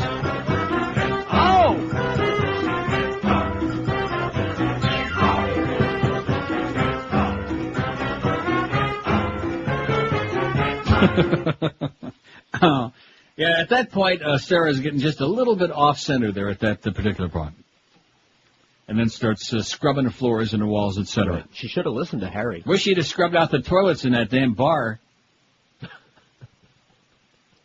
before that guy went in there. See, that wouldn't have been quite so bad, but just, it was kind of like gratuitously they made it as gross as they possibly could. That was what it was all about. No, when you're stoned out of your mind and crawling around on the floor. See, I used to wonder when George would call in sick all the time, and it was always these stories about, I was crawling around on the floor and puking my guts out. Well, and being as slow and out of that whole scene as I am, just never dawned on me that he was always just getting a bad batch of whatever he was doing at the time. Heroin. Right. In fact, if you guys, when you go to the next appearance that George is at, take a look at that purple thing on his arm. Right. It's looking pretty bad, man. Just smack me in the arm. And now you know why he goes to that same hospital in North Carolina where Harry had his arm amputated. Here's a fact that says The Big Lebowski is a great movie. Carlos is full of urine. John Goodman, Steve Buscemi, and John Turturro characters are hilarious. The carpet pissers, I don't think we can say that. It's really not an integral part of the movie. Thugs pee on Jeff Bridges' carpet. He refers to them as carpet pissers the rest of the movie. Ask Carlos about the nihilists. He probably doesn't remember them. I remember the whole movie. Best Coen Brothers movie in their portfolio. By the way, Let It Ride is as funny as Fatso, if not better. Let It Ride? The Richard Dreyfuss horse racing movie? Oh, yes. It's sure Richard Dreyfuss sucks big time, but the rest of the cast is outrageously funny. Watch them both in live. So I'm saving this. Lebowski is something that I watched more than once. There's a lot of interesting scenes in it. I don't think it's for you. I mean, you can watch it. I like it. Well, why don't you tell me why it's not for me, okay? Because it's extremely crazy. The scenes are... If you thought Memento was nutty, this is even more so. I love Memento. I don't know what you're talking about. I loved it. I know. This is in a completely different And you're vein. probably one of the same people that said, Neil will watch the first 5 or 10 minutes of Memento and shut it off. You like the Farrelly brothers? The Ferry brothers? They're fairies? The Ferry brothers? Come on, it's only a 3.5-hour show today. What's the point? The Farrelly brothers, they make some weird out there movies. Yeah. And I mean, watch it. Okay, I'm going to watch it just out of spite to you. In fact, no matter what my reaction, I'm going to say, God, that was the best damn thing I've seen in years. Well, that Magnolia really sucked. You see, he didn't like it. 12:14 at 560 WQM. Was this the end? What the hell's wrong with people? This fact says, Crouching Tiger was a beautiful movie. As far as Nirvana goes, they made great music. I totally agree that song is the choice. I totally agree with that song as the choice on VH1. Perhaps you're too old to realize the significance of that song at the time. It changed rock music from schmitty ass-hair band rock to something that was genuine and intense. Oh, God! I'm never going to be the same again. That's actually true. Everything that was going around back then was that glam rock, that, long hair with a lot of hairspray. And then these guys came out, and, they refused to take showers. So that was new and interesting.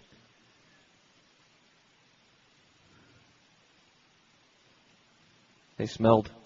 There was a movie on last night. Boy, we're way past the break. There was a movie on last night with Hal Holbrook. Yeah. That was like, and I'm trying to think of what the year Deliverance came out. Look it up in the thing, because my book's in the other room. 72. It was called, this was like a remake then, about 5 doctors that go on a similar kind of like a canoeing thing. And there's a psychotic nutcase that's selectively killing them off. What the hell was the name of that? 72, I nailed it? Wow. No, this was Deliverance 72. This movie was 78, so it was a Deliverance ripoff. Somebody will know it was Hal Holbrook. Pretty intense, and then I went to bed. 12:15 at 560 WQM. They must be doing intense things at Brandy's because they've been serving you up with great shoes and all kinds of good stuff for over 25 years. The best in friendly service, the best selection, the top names in the shoe business. They got Rockports, Echoes, Mephisto, Timberland, Clark's, SAS, Florsheim, and lots more. Wide range of sizes. Men's, they got sizes 6 to 15, women's 5 to 12, and widths from the very, very narrow to the very, very wide. And like I said, friendly personal service no matter how bad your feet smell. With over 40,000 pairs in stock in their gigantic showroom, you can just about bet Greg Reed's life on it that exactly the shoes you're looking for in stock in your size right now, ready to walk out in. Brandy Shoes, a great place to take your feet. They're at 1290 North Federal Highway in Pompano Beach, open daily 9 to 9, Sundays 10 to 5. And right now it's a great time to buy floor shimes at Brandy's this week. Buy one pair at the regular price and get the second pair of equal or lower value at half price. Stop in or visit Brandy's on their website, brandyshoes.com. We're Sports Radio 560 QAM. You're a bastard. Rituals, that's the name of the Hal Holbrook movie, Rituals.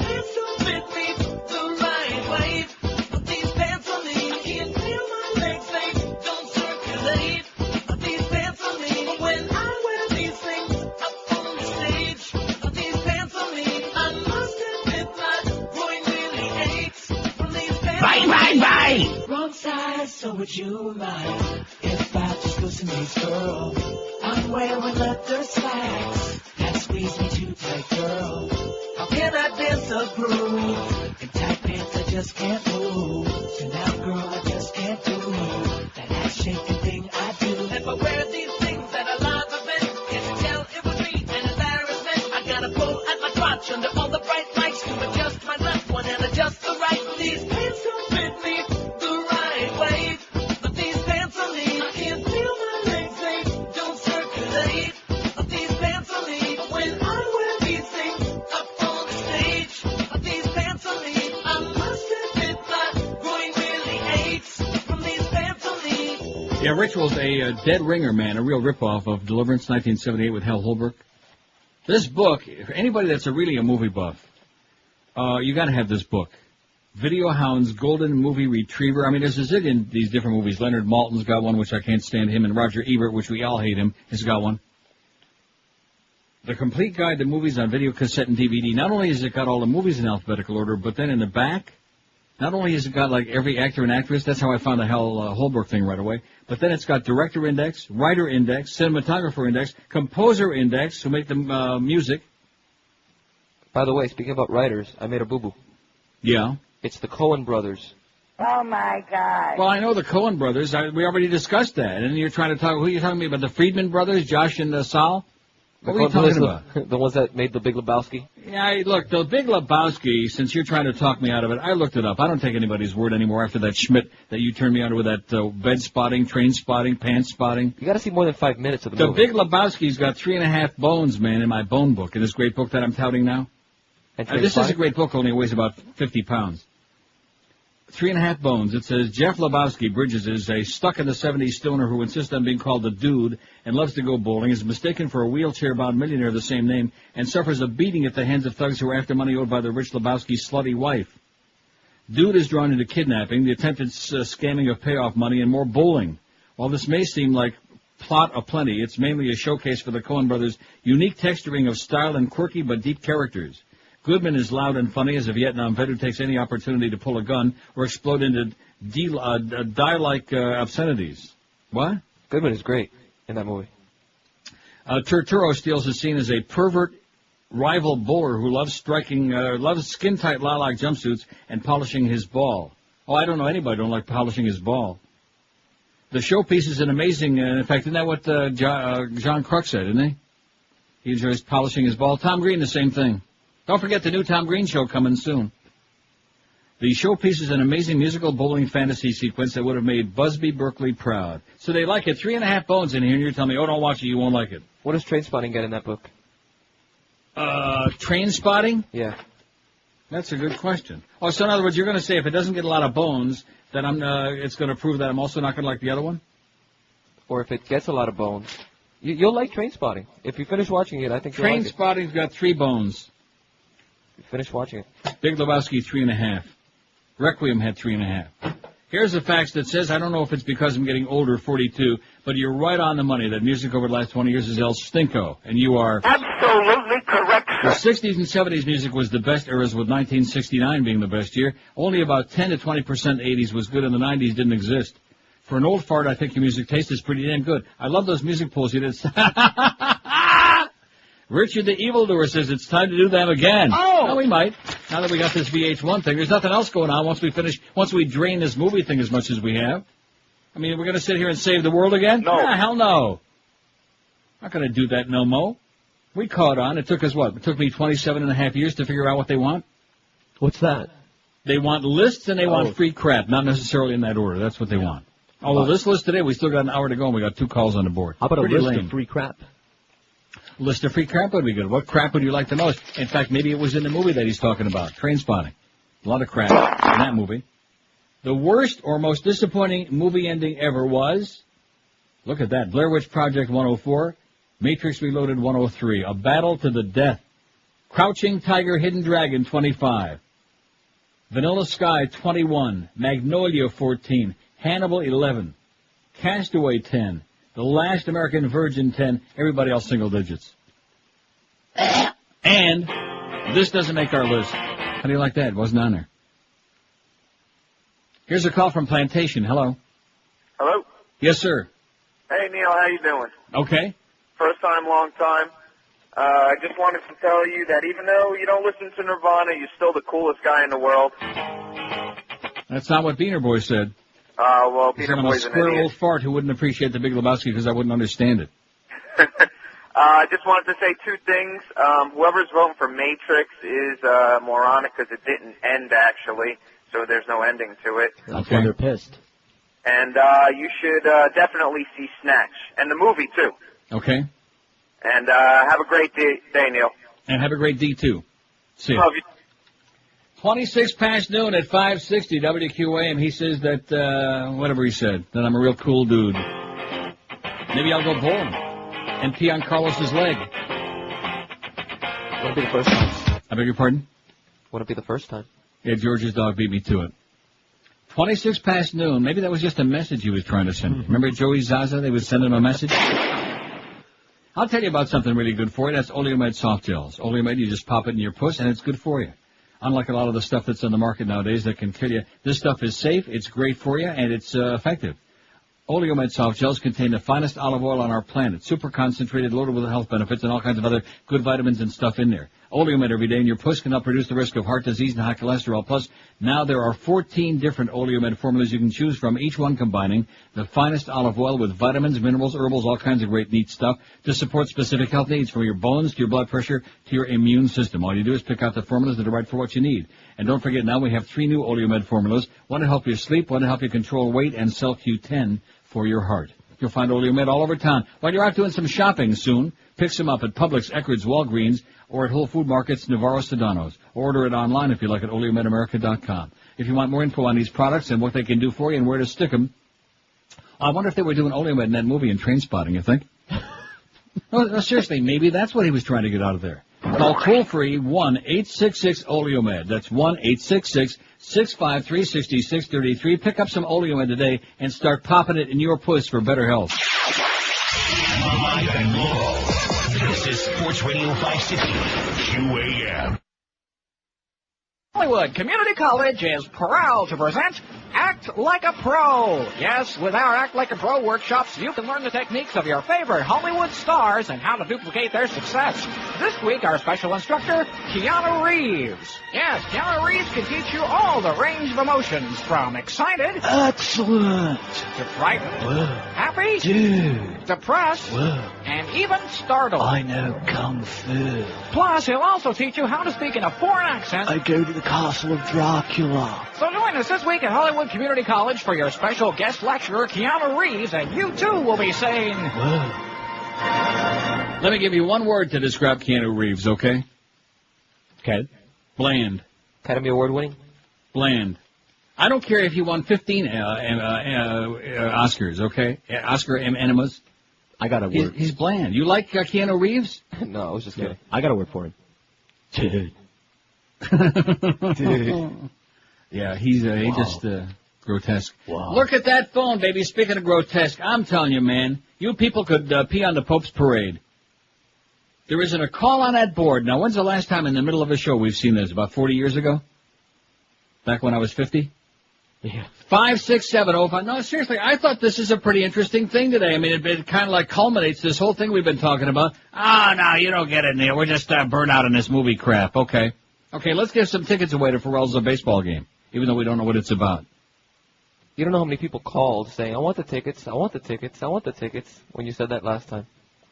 Yeah, but if we want them to do... And in addition to which, this is just... See, now, we're taking it in little baby steps, okay? We've gone from where they actually used to be able to discuss something, and then, of course, that died out real fast, about like Alien time after that, or the Hanging Chad time after that election. That was the end of that. And then we went to the building the lists thing, where they actually were able to, like, give you a name for a list of whatever it was, you know? Now we've gone to, like, just free crap. I'll take some ticket, and that's it. Wow. Those bedtime stories sound pretty damn appealing to me, you know what I'm saying, starting tomorrow? Appealing to you. Yeah, and to you. Beaner Boy didn't like it. Miguel hated it. Well, Beaner Boy hated it because it gave him a chance to screen the calls and talk to all these great people out there that he enjoys so much every day. He deprived him of that opportunity. My buddies, they like me. Yeah. The worst or most disappointing movie ending ever was, and I realize it's only a 2-horse race right now, Blair Witch Project 108, Matrix Reloaded 104, but there got to be about 150,000 movies that you enjoyed, or maybe they were like mediocre, but you got to the ending and you thought, what? Yeah. So many of them. But these people have left me hanging right out of my goddamn window, right on the goddamn patio out here, ready for a long fall. Just like poor Donnie Darko.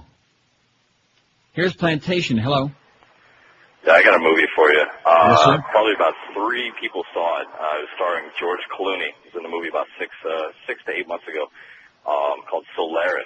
And it was supposed to be this great love movie. I went and saw it with my girl, and it just ended up being the biggest waste of 850 I could ever imagine.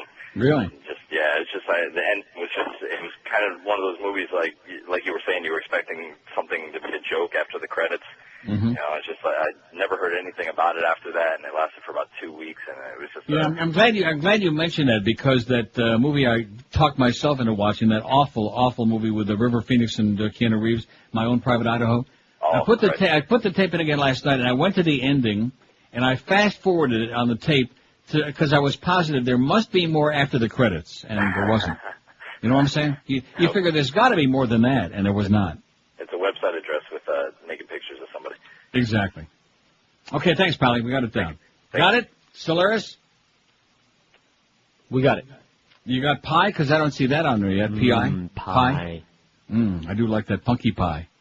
5670560. And you told me that Denny's ain't selling Mother Humper pies anymore. Did you didn't say tell that? you that. I said I don't know. Somebody must have brought it up. Somebody called on thing and said that. Oh, that would be bad. That would be the final blow for Denny's. In fact, that would piss me off so much, I might go back and do another number in their tea room, you know, and create another Johnstown flood. And there's a Plantation Denny's right out there by me, you know, right by the Sawgrass. Always packed. Are they giving away food in that place or what? Always packed. Don't know. And I don't think we got like as many trailer parks by me as by you. Here's a call from Hallandale. Hello. Neil, Yes, sir. I'm on my boss's phone, so don't tell him. Listen, thanks for moving back to 10 o'clock, because I come in, I'm on the road, I don't load up, like most guys are on the road. Right. And don't get to listen to you at 10 o'clock. So in the old days, I would miss, the first hour of your show. Now I can catch it again. Yeah, 10 to 2 is where it's at. Make no It's a mistake lot about better. it. That 9 to 1 was a stab in my back. They should only croak for doing that to me. Yeah. We saw Requiem, me and my wife. We loved Right. it. It's, the visual is just great on it. We're going to see Pie. Crouching Tiger was a great movie. I don't know why they're complaining about the ending, but that was a great movie. Sure got a lot of votes real quick. It's got 25 votes all of a sudden. Well, not all movies have a happy ending. Oh, see, now, if it had an unhappy ending, Magnolia didn't have a happy ending either, but only emotional cripples like George had a problem with that. I'm going to see that next, too. You'll like it, believe me. Okay, thank you. Thanks, Pally. Bye-bye. See, Crouching Tiger, bent knee, how's that go? Unbended knee. 5670560, pound 560 on the AT&T and Verizon wireless line. I'm going to pop a couple of purple pills in right when the ball game starts.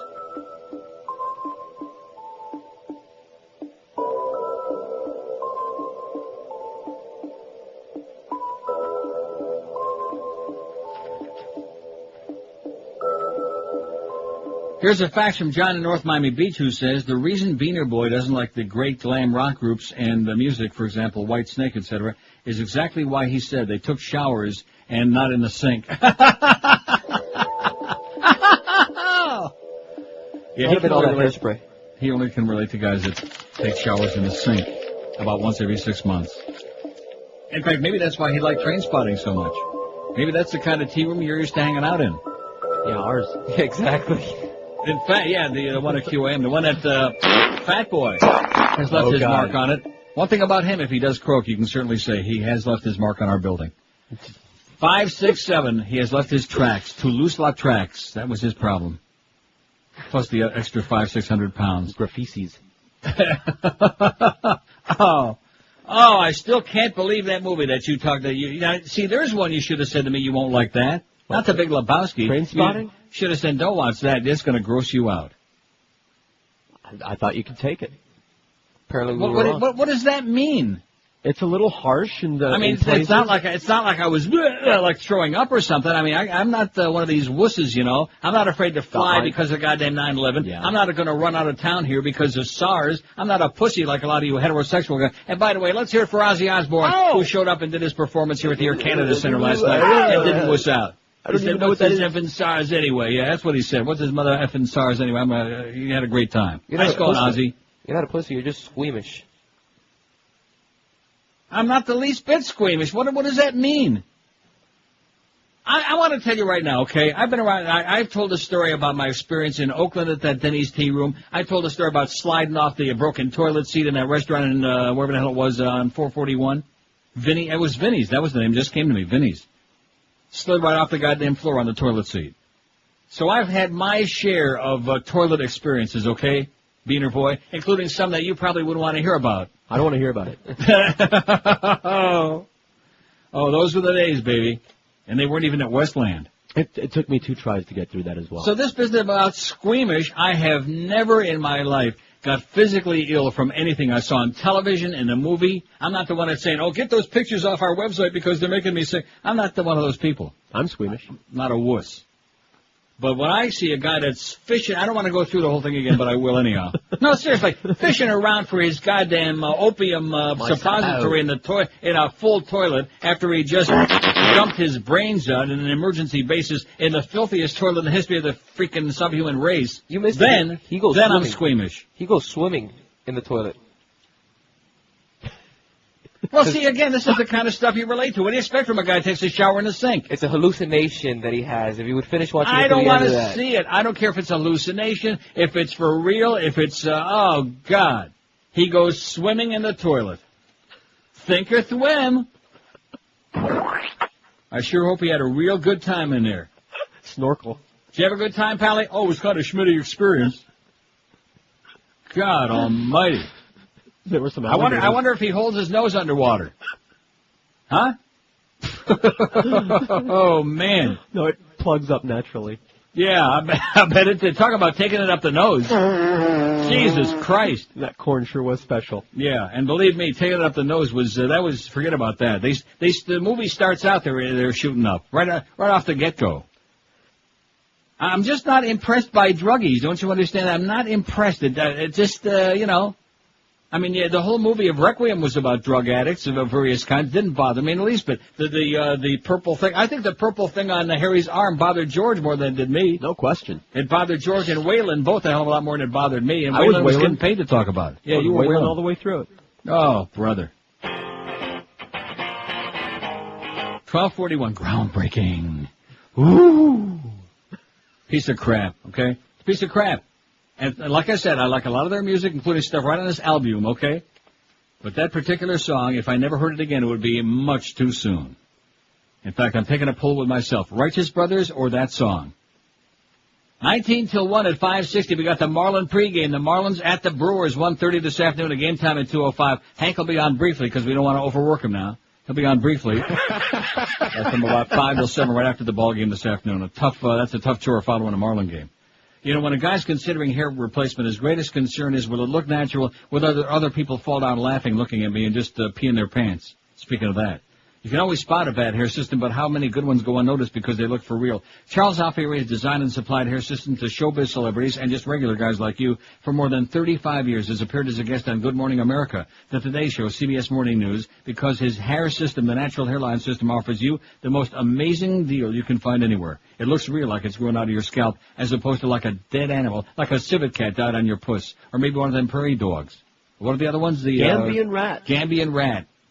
Right now, Charlie's offering his summer special for only $549 for first-time customers only. If you already have a hair system, you can save yourself 50% on service and repair of all types of hair systems, including shampoo and trim. Tell Clarence about it. Perfect opportunity to give Charlie a try. Charles Alfieri's guaranteed you is this. Try one of his hair systems for 30 days. If you don't love the way it looks and feels and smells, you return it for a full refund. So the choice is yours. Charles Alfieri's benchmark of the industry, the natural hairline system, or the Moe Howard David Mozo look. Don't delay. Call Charlie today and change your life. Look better and younger than you ever dreamed you could again. 1-800-321-2413. That's 1-800-321-2413. Or catch him on the web if you like at charlesalfieri.com. Live and local.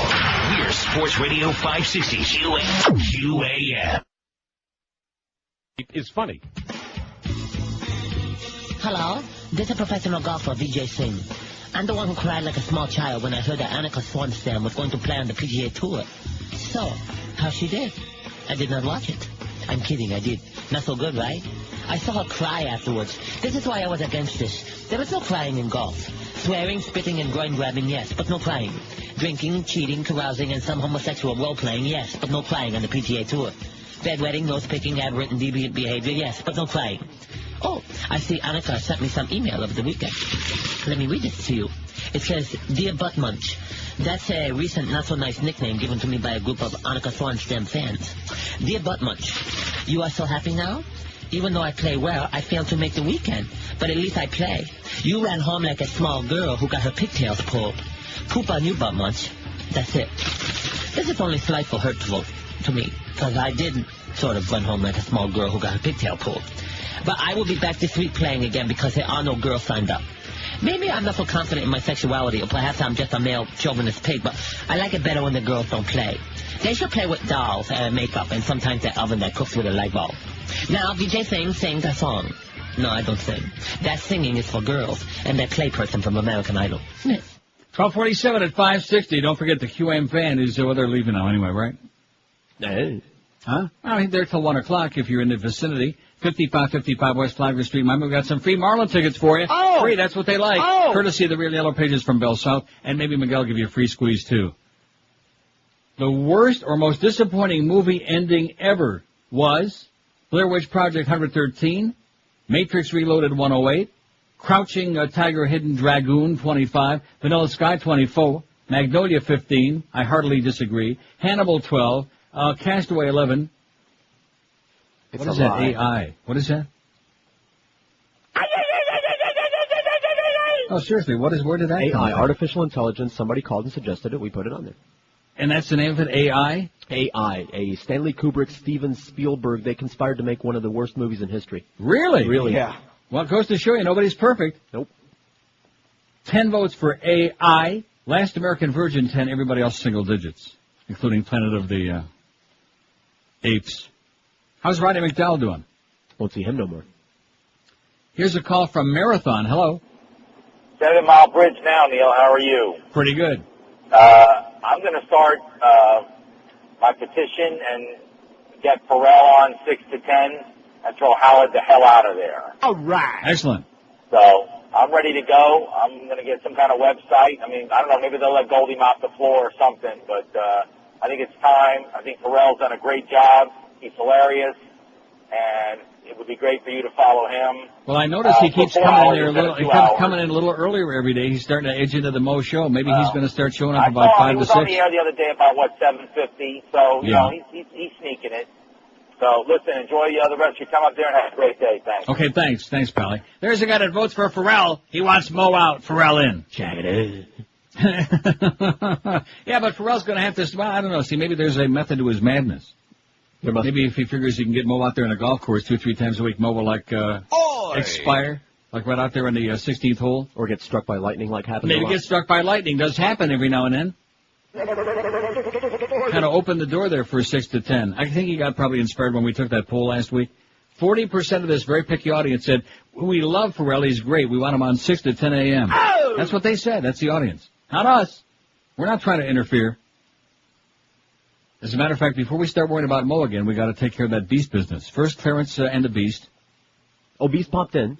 And said that, that we don't like him, and for he's the right. Price, he'll be happy to pose for a picture with Clarence mounting him. He says 6 figures, but I'm sure Clarence can talk him down to $20. Jew him down? 6 figures? That's what he said. Is he talking about his weight again? 5670560. See what I mean about him? Flitting around from one room in the building to the other. Bop, bop, bop, bop, beep, beep, beep, beep, bop, bop, bop, bop. Real bad news, man. Real bad news. Trouble follows that man wherever he goes. He casts a big, fat, dark shadow. Here's, am I right? He casts a big shadow. And sometimes I like to... Seriously, we want that picture on our website by the end of the week, okay, which means tomorrow, because certainly we got a deadline. Clarence is going off to Omaha, so we can probably hang out with some of them baseball players. Here's Fort Lauderdale. Hello. Gone? I'll be damned. Was I on the wrong line? Probably. I was on line 9. That's an omen. Here's Fort Lauderdale. Hello. Hey, Neil, how you doing? Pretty good, sir. Good. Well, first of all, I'm disappointed. Apparently, I can't get that prairie dog I had my eye on after all. Damn I it. got a little monkey pox, and that doesn't look good. Well, get you a couple of Gambian rats instead. Well, I mean, what's the deal? You can't catch monkey pox from a monkey, but you can from a prairie dog? Now you're catching on. That doesn't make sense. But if you get a monkey, you can catch a Gambian rat pox. Which also doesn't sound pleasant. The reason I'm calling, did you see the movie Unbreakable with Bruce Willis and Samuel L. Jackson a couple No, of I years sure ago? did not. No. Well, basically the whole thing is Bruce Willis finds out he can't be hurt through this train wreck, and he goes out finding he's got almost like superpowers. He can't be hurt no matter what happens to him, and this supervillain, Samuel L. Jackson, kind of gives him hints the whole time to draw him out because he's looking for an arch nemesis to do battle with. Right. And so it goes, and finally, he reveals himself to Bruce Willis, and Bruce Willis realizes he's now a superhero. And instead of having the final battle scene, they basically just put up like a paragraph showing what happened, and apparently Bruce Willis just called the cops on him and had him arrested. And then the movie ends. Oh, nice. One more good reason not to see a Bruce Willis movie. I mean, just another one. But thanks a lot, Neil. Have a great day. Thanks for the warning, pal. Bye-bye. Appreciate it. Okay, get that on there. What was it called? Unbreakable? Yeah. Unwatchable? I believe it's been on there. Acceptable. Unbelievable. 567-0560, pound 560. It's got Look 8 at all votes. that. I beg your pardon? Unbreakable. Somebody suggested it earlier. Oh, it's already on there? Yeah. One moment, please. I have a little technical problem here that I wasn't going to talk about on the air. Uh-oh. Well, I broke something. I didn't really break it, but I just temporarily, I didn't disable it either. In fact, I'm sure, now see it works. It just doesn't look right. On the CD deck, because you got the same ones there, the Denon. Mm-hmm. On the front edge of the tray, there's a little plastic thing, which you probably assume that it's all one part. I always did. But it's not. Oh. No, I see. There's a little plastic thing that attaches to the front. And it doesn't change anything. It still goes back in and, plays and, whatever. Let me touch mine. Oh! But you got to snap that baby on, and I don't really have time to do it. I'll do it after the show. And see, when you try to snap it on and the thing is the power is on, it has this nasty habit of going back in, sliding back in, and then it slides back out because you're putting pressure on it, You follow what I'm saying? No. I didn't need to tell the world that, but I'm, once in a while. Some people are writing pretty all well this up. down. Are you writing it down? Yeah, be sure and pass it along to Bob Vermouth and George Corso. You'll get a good chuckle out of it. Oh, does he want the engineer up there to help him out? No, I don't think so. I can handle it, Bob. Okay? I can handle it. Even though I'm just a talent, I'm incompetent. 567-0560, pound 560 on the AT&T and Verizon wireless line. Here's a lady in Lake Worth. Hello. Hello. Yes, ma'am. 1 hour photo. Did you ever see that? No. Terrible. I was so excited when Robin Williams was going to have a serious movie. Uh-huh. Sucked. The whole movie sucked, and then the ending was worse. Wow. Yeah. Don't bother. Thanks for the warning. And also, I have 2 prairie dogs. Yeah. And they are the best little pets you could ever have. Uh-huh. Mhm. They don't I'll really take do your- anything, but they're sweet and lovable. But Yeah. they don't have monkeypox. At least not mine. Well, how do you know that? Well, I don't have bumps on me. Yes. Good luck, sweetheart. Thank you. Call us back if you're still alive. Yes, sir. Okay. Bye-bye. She's got prairie dogs. Hey, that's the new thing now. See, we're making fun of that the other day when you say, oh, well, there won't be any in Florida. Well, guess what? There are. Because you thought that was like out on the prairies in the Midwest, because that's where it started. It's got nothing to do with that. It's got to do with thunk it. It's got to do with people getting pets. And that's the new pet of choice. That's the new, you know, how we go through all of these fads. Pet rocks. Pet rocks, chia pets. I say a chia pet, man. Just a little bit of water keeps them happy all the time. Always got a big smile on their puss. Right. Works for Moe. Or you could just have your little dog pee on it. A pea pet. You could probably, yeah. Isn't that the Big Lebowski, the pea pet? I'm going to go out today and get that just out of spite.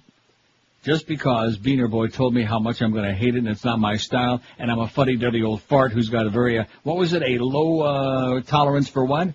For assholes? You're squeamish. Yeah, squeamish, that's it, I'm squeamish. You'll love it.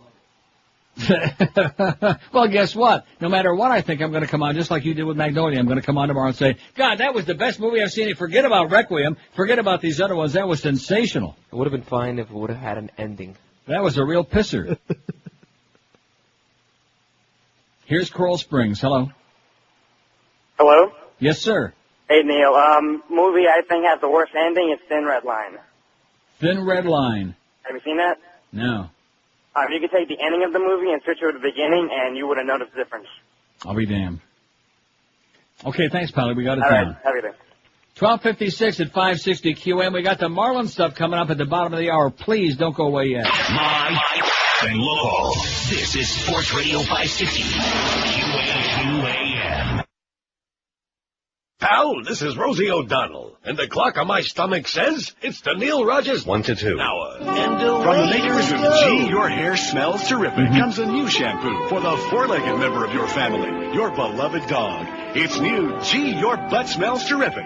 Give your pet the fresh, clean scent his neighborhood friends will appreciate.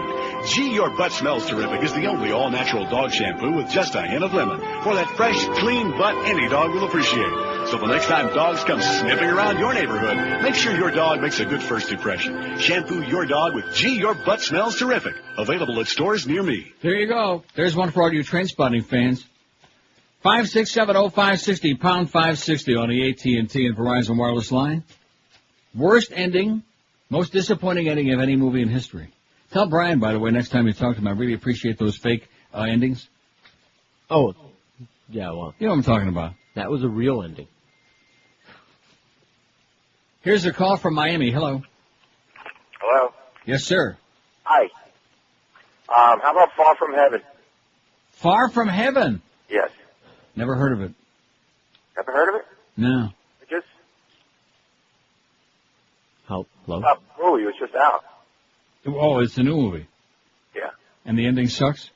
Ending sucked. Well, what happens in the end so nobody will go see it? It just kind of leaves you hanging, just like you don't know what's going to happen next. Okay, thanks. Far From Heaven, you don't know what's going to happen next. Okay. See, I keep trying to tell you, any movie, you don't know what's going to happen next, you know? Right. Can you name me one movie that at the end you know what's going to happen next? Well, it happens all the time where it's really predictable. That's not a good thing. Let's see, here's a fact that says, honestly, I'm not surprised Beaner Boy is having a taste of the Mozone effect. After all, he's the force behind your website. What does that mean? I don't know. Says, so Beaner Boy, listen for a moment. You're wanted dead or not alive by the sports geeks at QM. They hate you like something. Plus, Eric, the cyber wizard, is watching you carefully. In other words, be real careful when you start your car today, your new car. Anyway, my choice for the poll is Mafia. The start was not good, the middle was weak, and by the end, Jesus effing Christ bad is what it says. Suggestion for Greg Reed. New QM lineup, 10 to 2, Eddie K at 10 p.m. Moe and the Beast, 2 to 3 in the morning. We call it the Moe Zone. Joe and Mark, 3 to 6. 6 to 10, Ferrall and Steve Big Package Goldstein, whatever his name is. Neil, 10 to 2. Mad Dog, 2 to 4. Hammer, 4 to 7. The Best of, 7 to 7:30, and then the Marlins.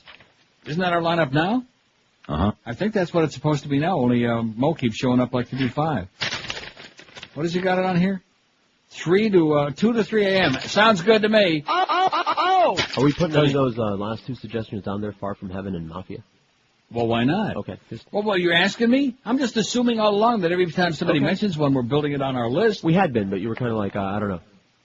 I don't know because I never saw either one of them. Did you see Mafia? No. I never heard of it. I think it's a comedy, parody. Blair Witch Project, 115. Matrix Reloaded, 110. Vanilla Sky, about 30. Crouching Tiger, a Hidden Dragon, 25. Magnolia, 16. Castaway, 14. Hannibal, 14. Signs, 13. And 10 for AI, Unbreakable, and The Last American Virgin, each have 10. And everybody else single digits. I'm very upset. Two-horse race. Huh? I'm very upset that Castaway's even in there. Why is that? Because it was, it had one of the better endings of movies. There was nothing wrong with that ending.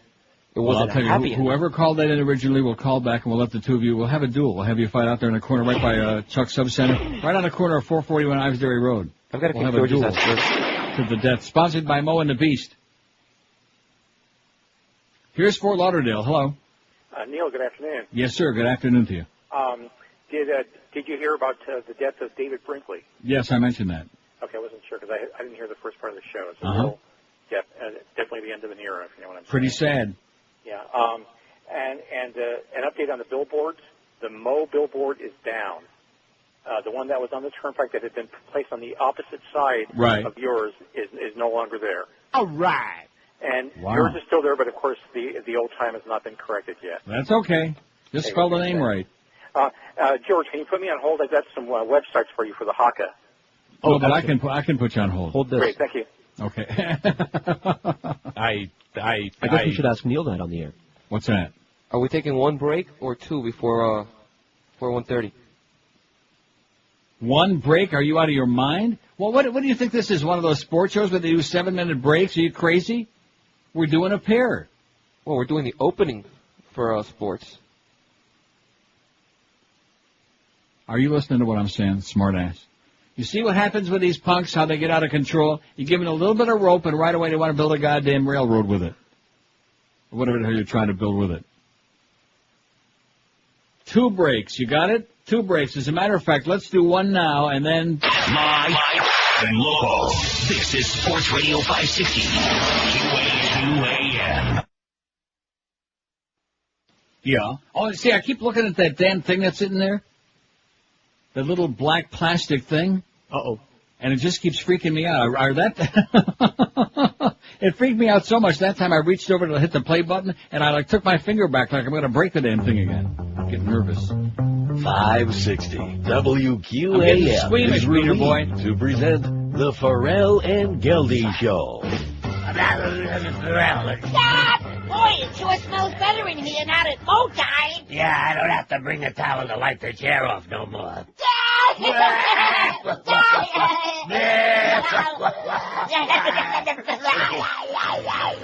How do you stay with that voice all day? Look who's talking. My voice don't always sound like that. No, this is my voice. I'm not putting you on. Every day I wake up sounding the same way. Hey, What? your voice, it's, Oh, yeah. Like I was saying. What? You want to change your voice? Yeah, I want a gravelly one like you. Well, all you gotta do is grab your balls like this. Ooh, that voice. Ow. Ooh, let go my balls. They weren't easy to find, pal. I'll grab your balls. Who taught you good with the Kung Fu grip? Yeah, your voice changing yet? Yeah. We got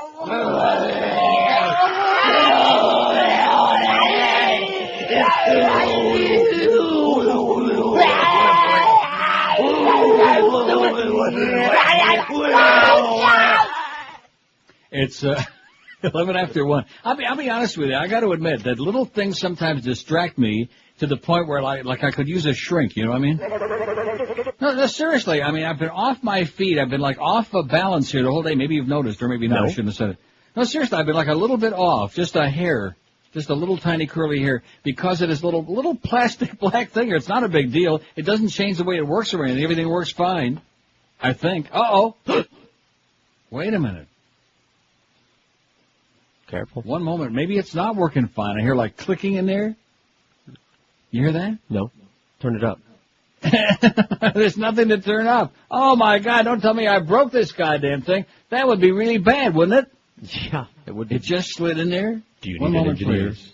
And I'm queuing up cut number 5, but I heard this little clicking sound in the thing. It's, see, I knew it. I must have had a premonition.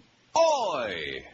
That I broke my Denon CD deck. Well, I'm going to potch you with it after the show. Screw it. 567-0560. Pound 560 on the AT&T infrared. That's bad. That's really bad, because if we have to potch you around with engineers in here and the whole deal, just because Neil can't keep his equipment working right, then I'd be as incompetent as the engineering there.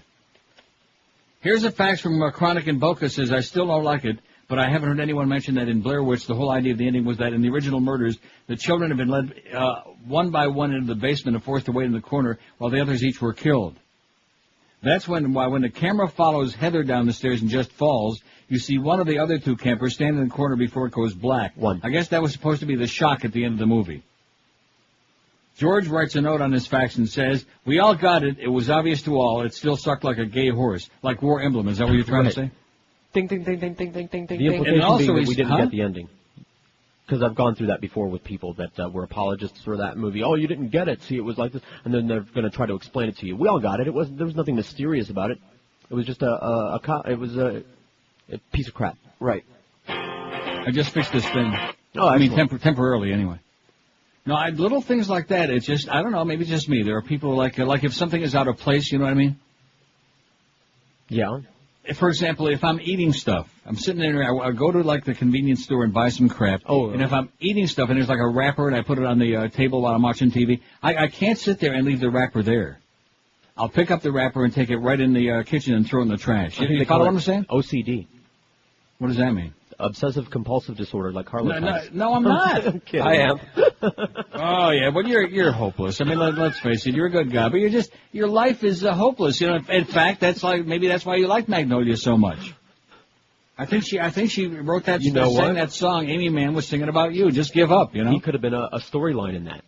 Just think about it. The honor machine, the dog peeing on him. It was refreshing to know that other people have issues, just air like conditioning. Me. Other people have issues, right? Other people get their ATM cards eaten. Anyway, the Chronic in Boca says, as far as Smells Like Teen Spirit, the only thing that could make it a better song is if it included the Andrew Dice Clay drops that you had at appropriate moments.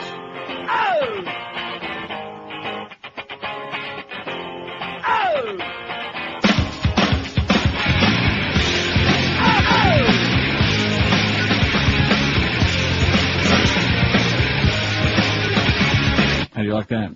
A lot. I still don't like that song. I don't care if I'm the only person on the face of the earth. I don't eat at McDonald's, and I don't like Smells Like Tina Smegma, okay? Sorry. No, I'm not sorry. I do not apologize. Now, both of you like it a lot, right? I like it a lot. It's well, not their best song. Likes it. Huh? I don't like it best, but I let me tell you about this VH1 list, why it really pisses me off so much. Their best 100 songs of the past 25 years. Number 12, Alanis Morissette, You Ought to Know. Number 11, I'll go even beyond that, Van Halen, Jump. Please. It's like a novelty song. Right. Alanis Morissette, You Ought to Know. Number 13, TLC, Waterfalls. Well, any goddamn list that's got TLC on it, they can take it and stuff it. Oh, there's Beanie Boys, that's the song of your life, man. Yeah. Don't give Wait, up. wise up.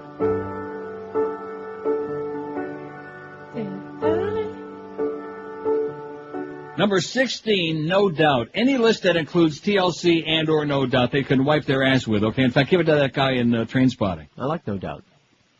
Oh, please. Don't Speak by No Doubt is the 16th best song of the last 25 years. I don't like that song. Number 18, for example, R.E.M. Losing My Religion. Which, if that isn't in the top 5, especially on this list, then my name is Moshe Pupik, okay? I mean, I realize it's all subjective, but what are we talking about here? Seriously. Crap. No Doubt, TLC, Alanis Morissette, Prince, Dr. Dre featuring Snoop Doggy Dogg and Nothing But a G-Thang. Oh, that's my favorite. That's my number 1. Janet Jackson, Nasty, Bruce Springsteen, Born in the Freaking USA, Britney Spears, Baby One More Time. Okay. Wow. I mean, we all like Britney, but... It's a popularity list. Piece of crap. Would you The only thing VH1 ever does that's good are those the flashbacks, like those bits that we got, inside your behind, stuff like that. As a matter of fact, Clarence is writing a little love letter to the Beast as we speak. It's in fact the heading of it is Inside Your Behind is where I dream to be. 5670560 #5. I think we got something going. I guarantee you we'll get more people to watch that. Let's rent out PP Park one night when the Marlins are on the road. And I'll guarantee you we'll get more people to pay $10 to watch that than you'll ever get to see a Marlin game, ever. Clarence mounts the Beast. I'll wait for the movie. Blair Witch Project 117 has moved back on top. Worst or most disappointing ending of any movie of all time. Oh, and Lynn, who of course is more positive than I'm a negative person, but she looks on the positive side. She said, how about movie with the best ending? And she suggests Arlington Road. Very good ending. Well, how do you like that? Very good. There's a poll for you someday. I'm not going to do that poll. It's but too positive for me. I did that once. Did you really? During the vacation, best ending. Are you serious? I don't remember what one, but yeah, we did that. Arlington Road. It's good. Is it better than the Big Lebowski? I haven't seen Big Lebowski. Well, let's both get it. Yeah. Here's Plantation. Hello.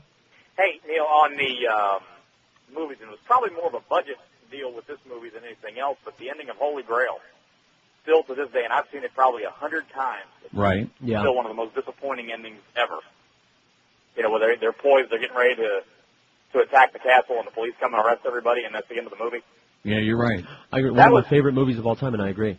Yeah, you're right. I mean, it's one of those that just, they're building it up, and all. And like I said, with them, it was probably more of a budget deal than anything else. But yeah, they ran out of cash.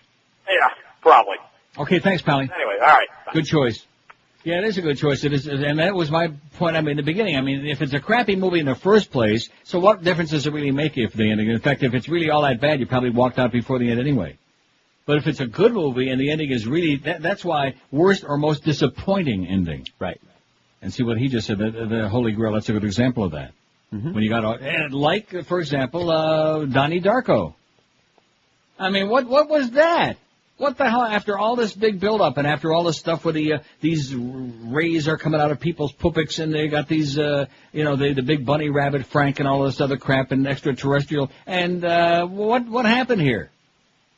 And what happened with their plane and mommy, the engine falls on a house, but now mommy's back out there, she's up against the tree smoking a faggot, and the little kids across the street are waving like, very sadly, and rightfully so. Poor Donnie, you know? Neither one of you seen it, huh? No. I was gonna. Don't. I remember I rented it, and Donnie Brasco was inside. The ending of that movie is bad enough to make you a very bitter person, okay? You follow what I'm saying? Thank you. Thank you for saving me. No, I'm serious. The ending will make you very angry. You'll say, this was a good concept, everything was just fine, and now you just stuck it right up my ass. That would ruin my day if I saw that. Clarence did what? 5670560. Here's a call from Boca. Hello. Hey, Neil, how you doing? Pretty good. Hey, I wanted to just tell you an unbelievable Florida story. My wife and I went to see Momentum and happened to be in the theater across the street from Century Village. Memento? Memento, I mean, yeah. And before the lights went down, the manager walked down the middle of the aisle, and the place was just filled with, old people, of course. And I said, oh my God, here it comes. The projector's broken. They're going to give us our money back or something. She goes, ladies and gentlemen. She says, I just want you all to know that this is a very confusing movie. The beginning of this movie is really the end. She goes, many people have asked for their money back. This is I said, oh my God, I said, this is so God. She had to explain it to them, don't you understand? Oh, it was unbelievable. I thought of you immediately. I said, I sure hope she spoke up nice and loud so everybody could hear what she was saying. Oh, people got up and left. They're like, oh, well, I can't deal with that. The beginning of the movie is really the end. What's she talking about? They were out of there, Yeah. Probably the best favor she ever done you. Unbelievable. Anyway, I thought you'd get a kick out of that. Thanks for the good news, Pally. All right. See ya. That reminds me of one time we did a show. I talked about this a million times. WNWS at one of those old fart hotels on Hallandale Beach Boulevard. Yeah.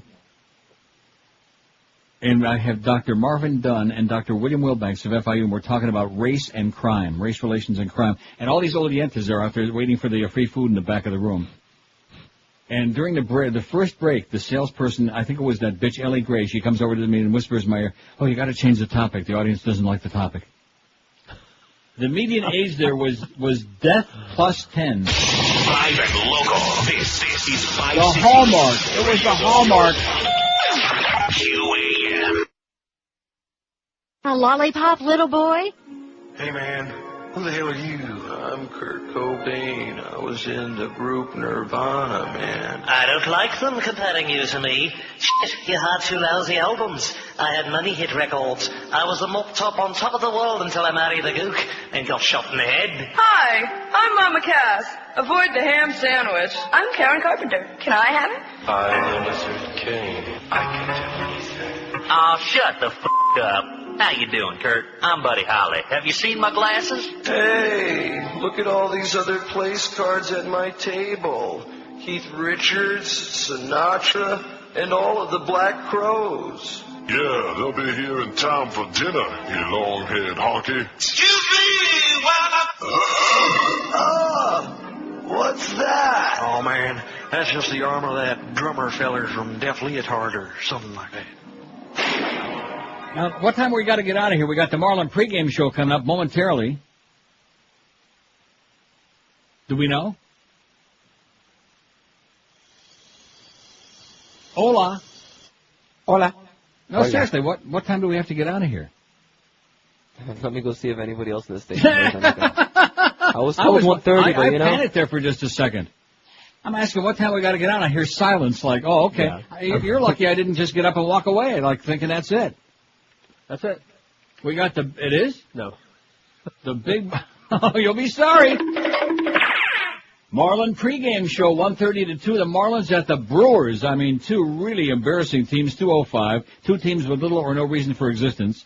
The Humpers after the game. The big 7 o'clock tonight. Eddie K. 10 to 2 as usual. And Joe and Mark overnight. It says here 2 to 6. Maybe, just maybe, they gave Joe and Mark their 5 to 6 hour back. The Beast, I'm sorry. I beg your pardon? Beast's boyfriend, Clarence, called and said, yes? Called and said that just start playing music on 129 and they'll figure I'm out. just playing music now, okay? I'm way ahead of him, okay? I don't need any instruction from the Beast or his boyfriend. 118 votes, Blair Witch Project. Worst or most disappointing ending of a movie ever. Blair Witch 118. Matrix Reloaded 112. Vanilla Sky 32. Crouching Tiger, Hidden Dragon 25. Everybody else, small taters. That's what that guy in Train Spotting said he found inside that bowl, small taters. He said they felt like taters. Spuds? Oh, Spud was in that. Yeah. That's why Geldy's got a squeaky voice, small taters. Big hose, small taters. Now I have to go see it again. Maybe that's what Clarence needs. Big hose. Can't think of a bigger one than the Beast.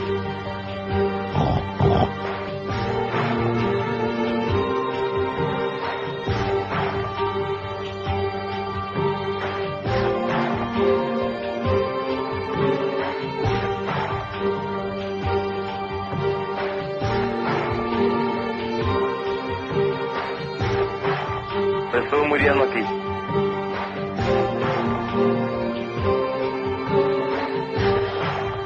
I'm dying over here. This is South Florida's only real sports station. WQAM, Miami, Fort Lauderdale. A Beasley Broadcast Group station. And WQAM.com. World.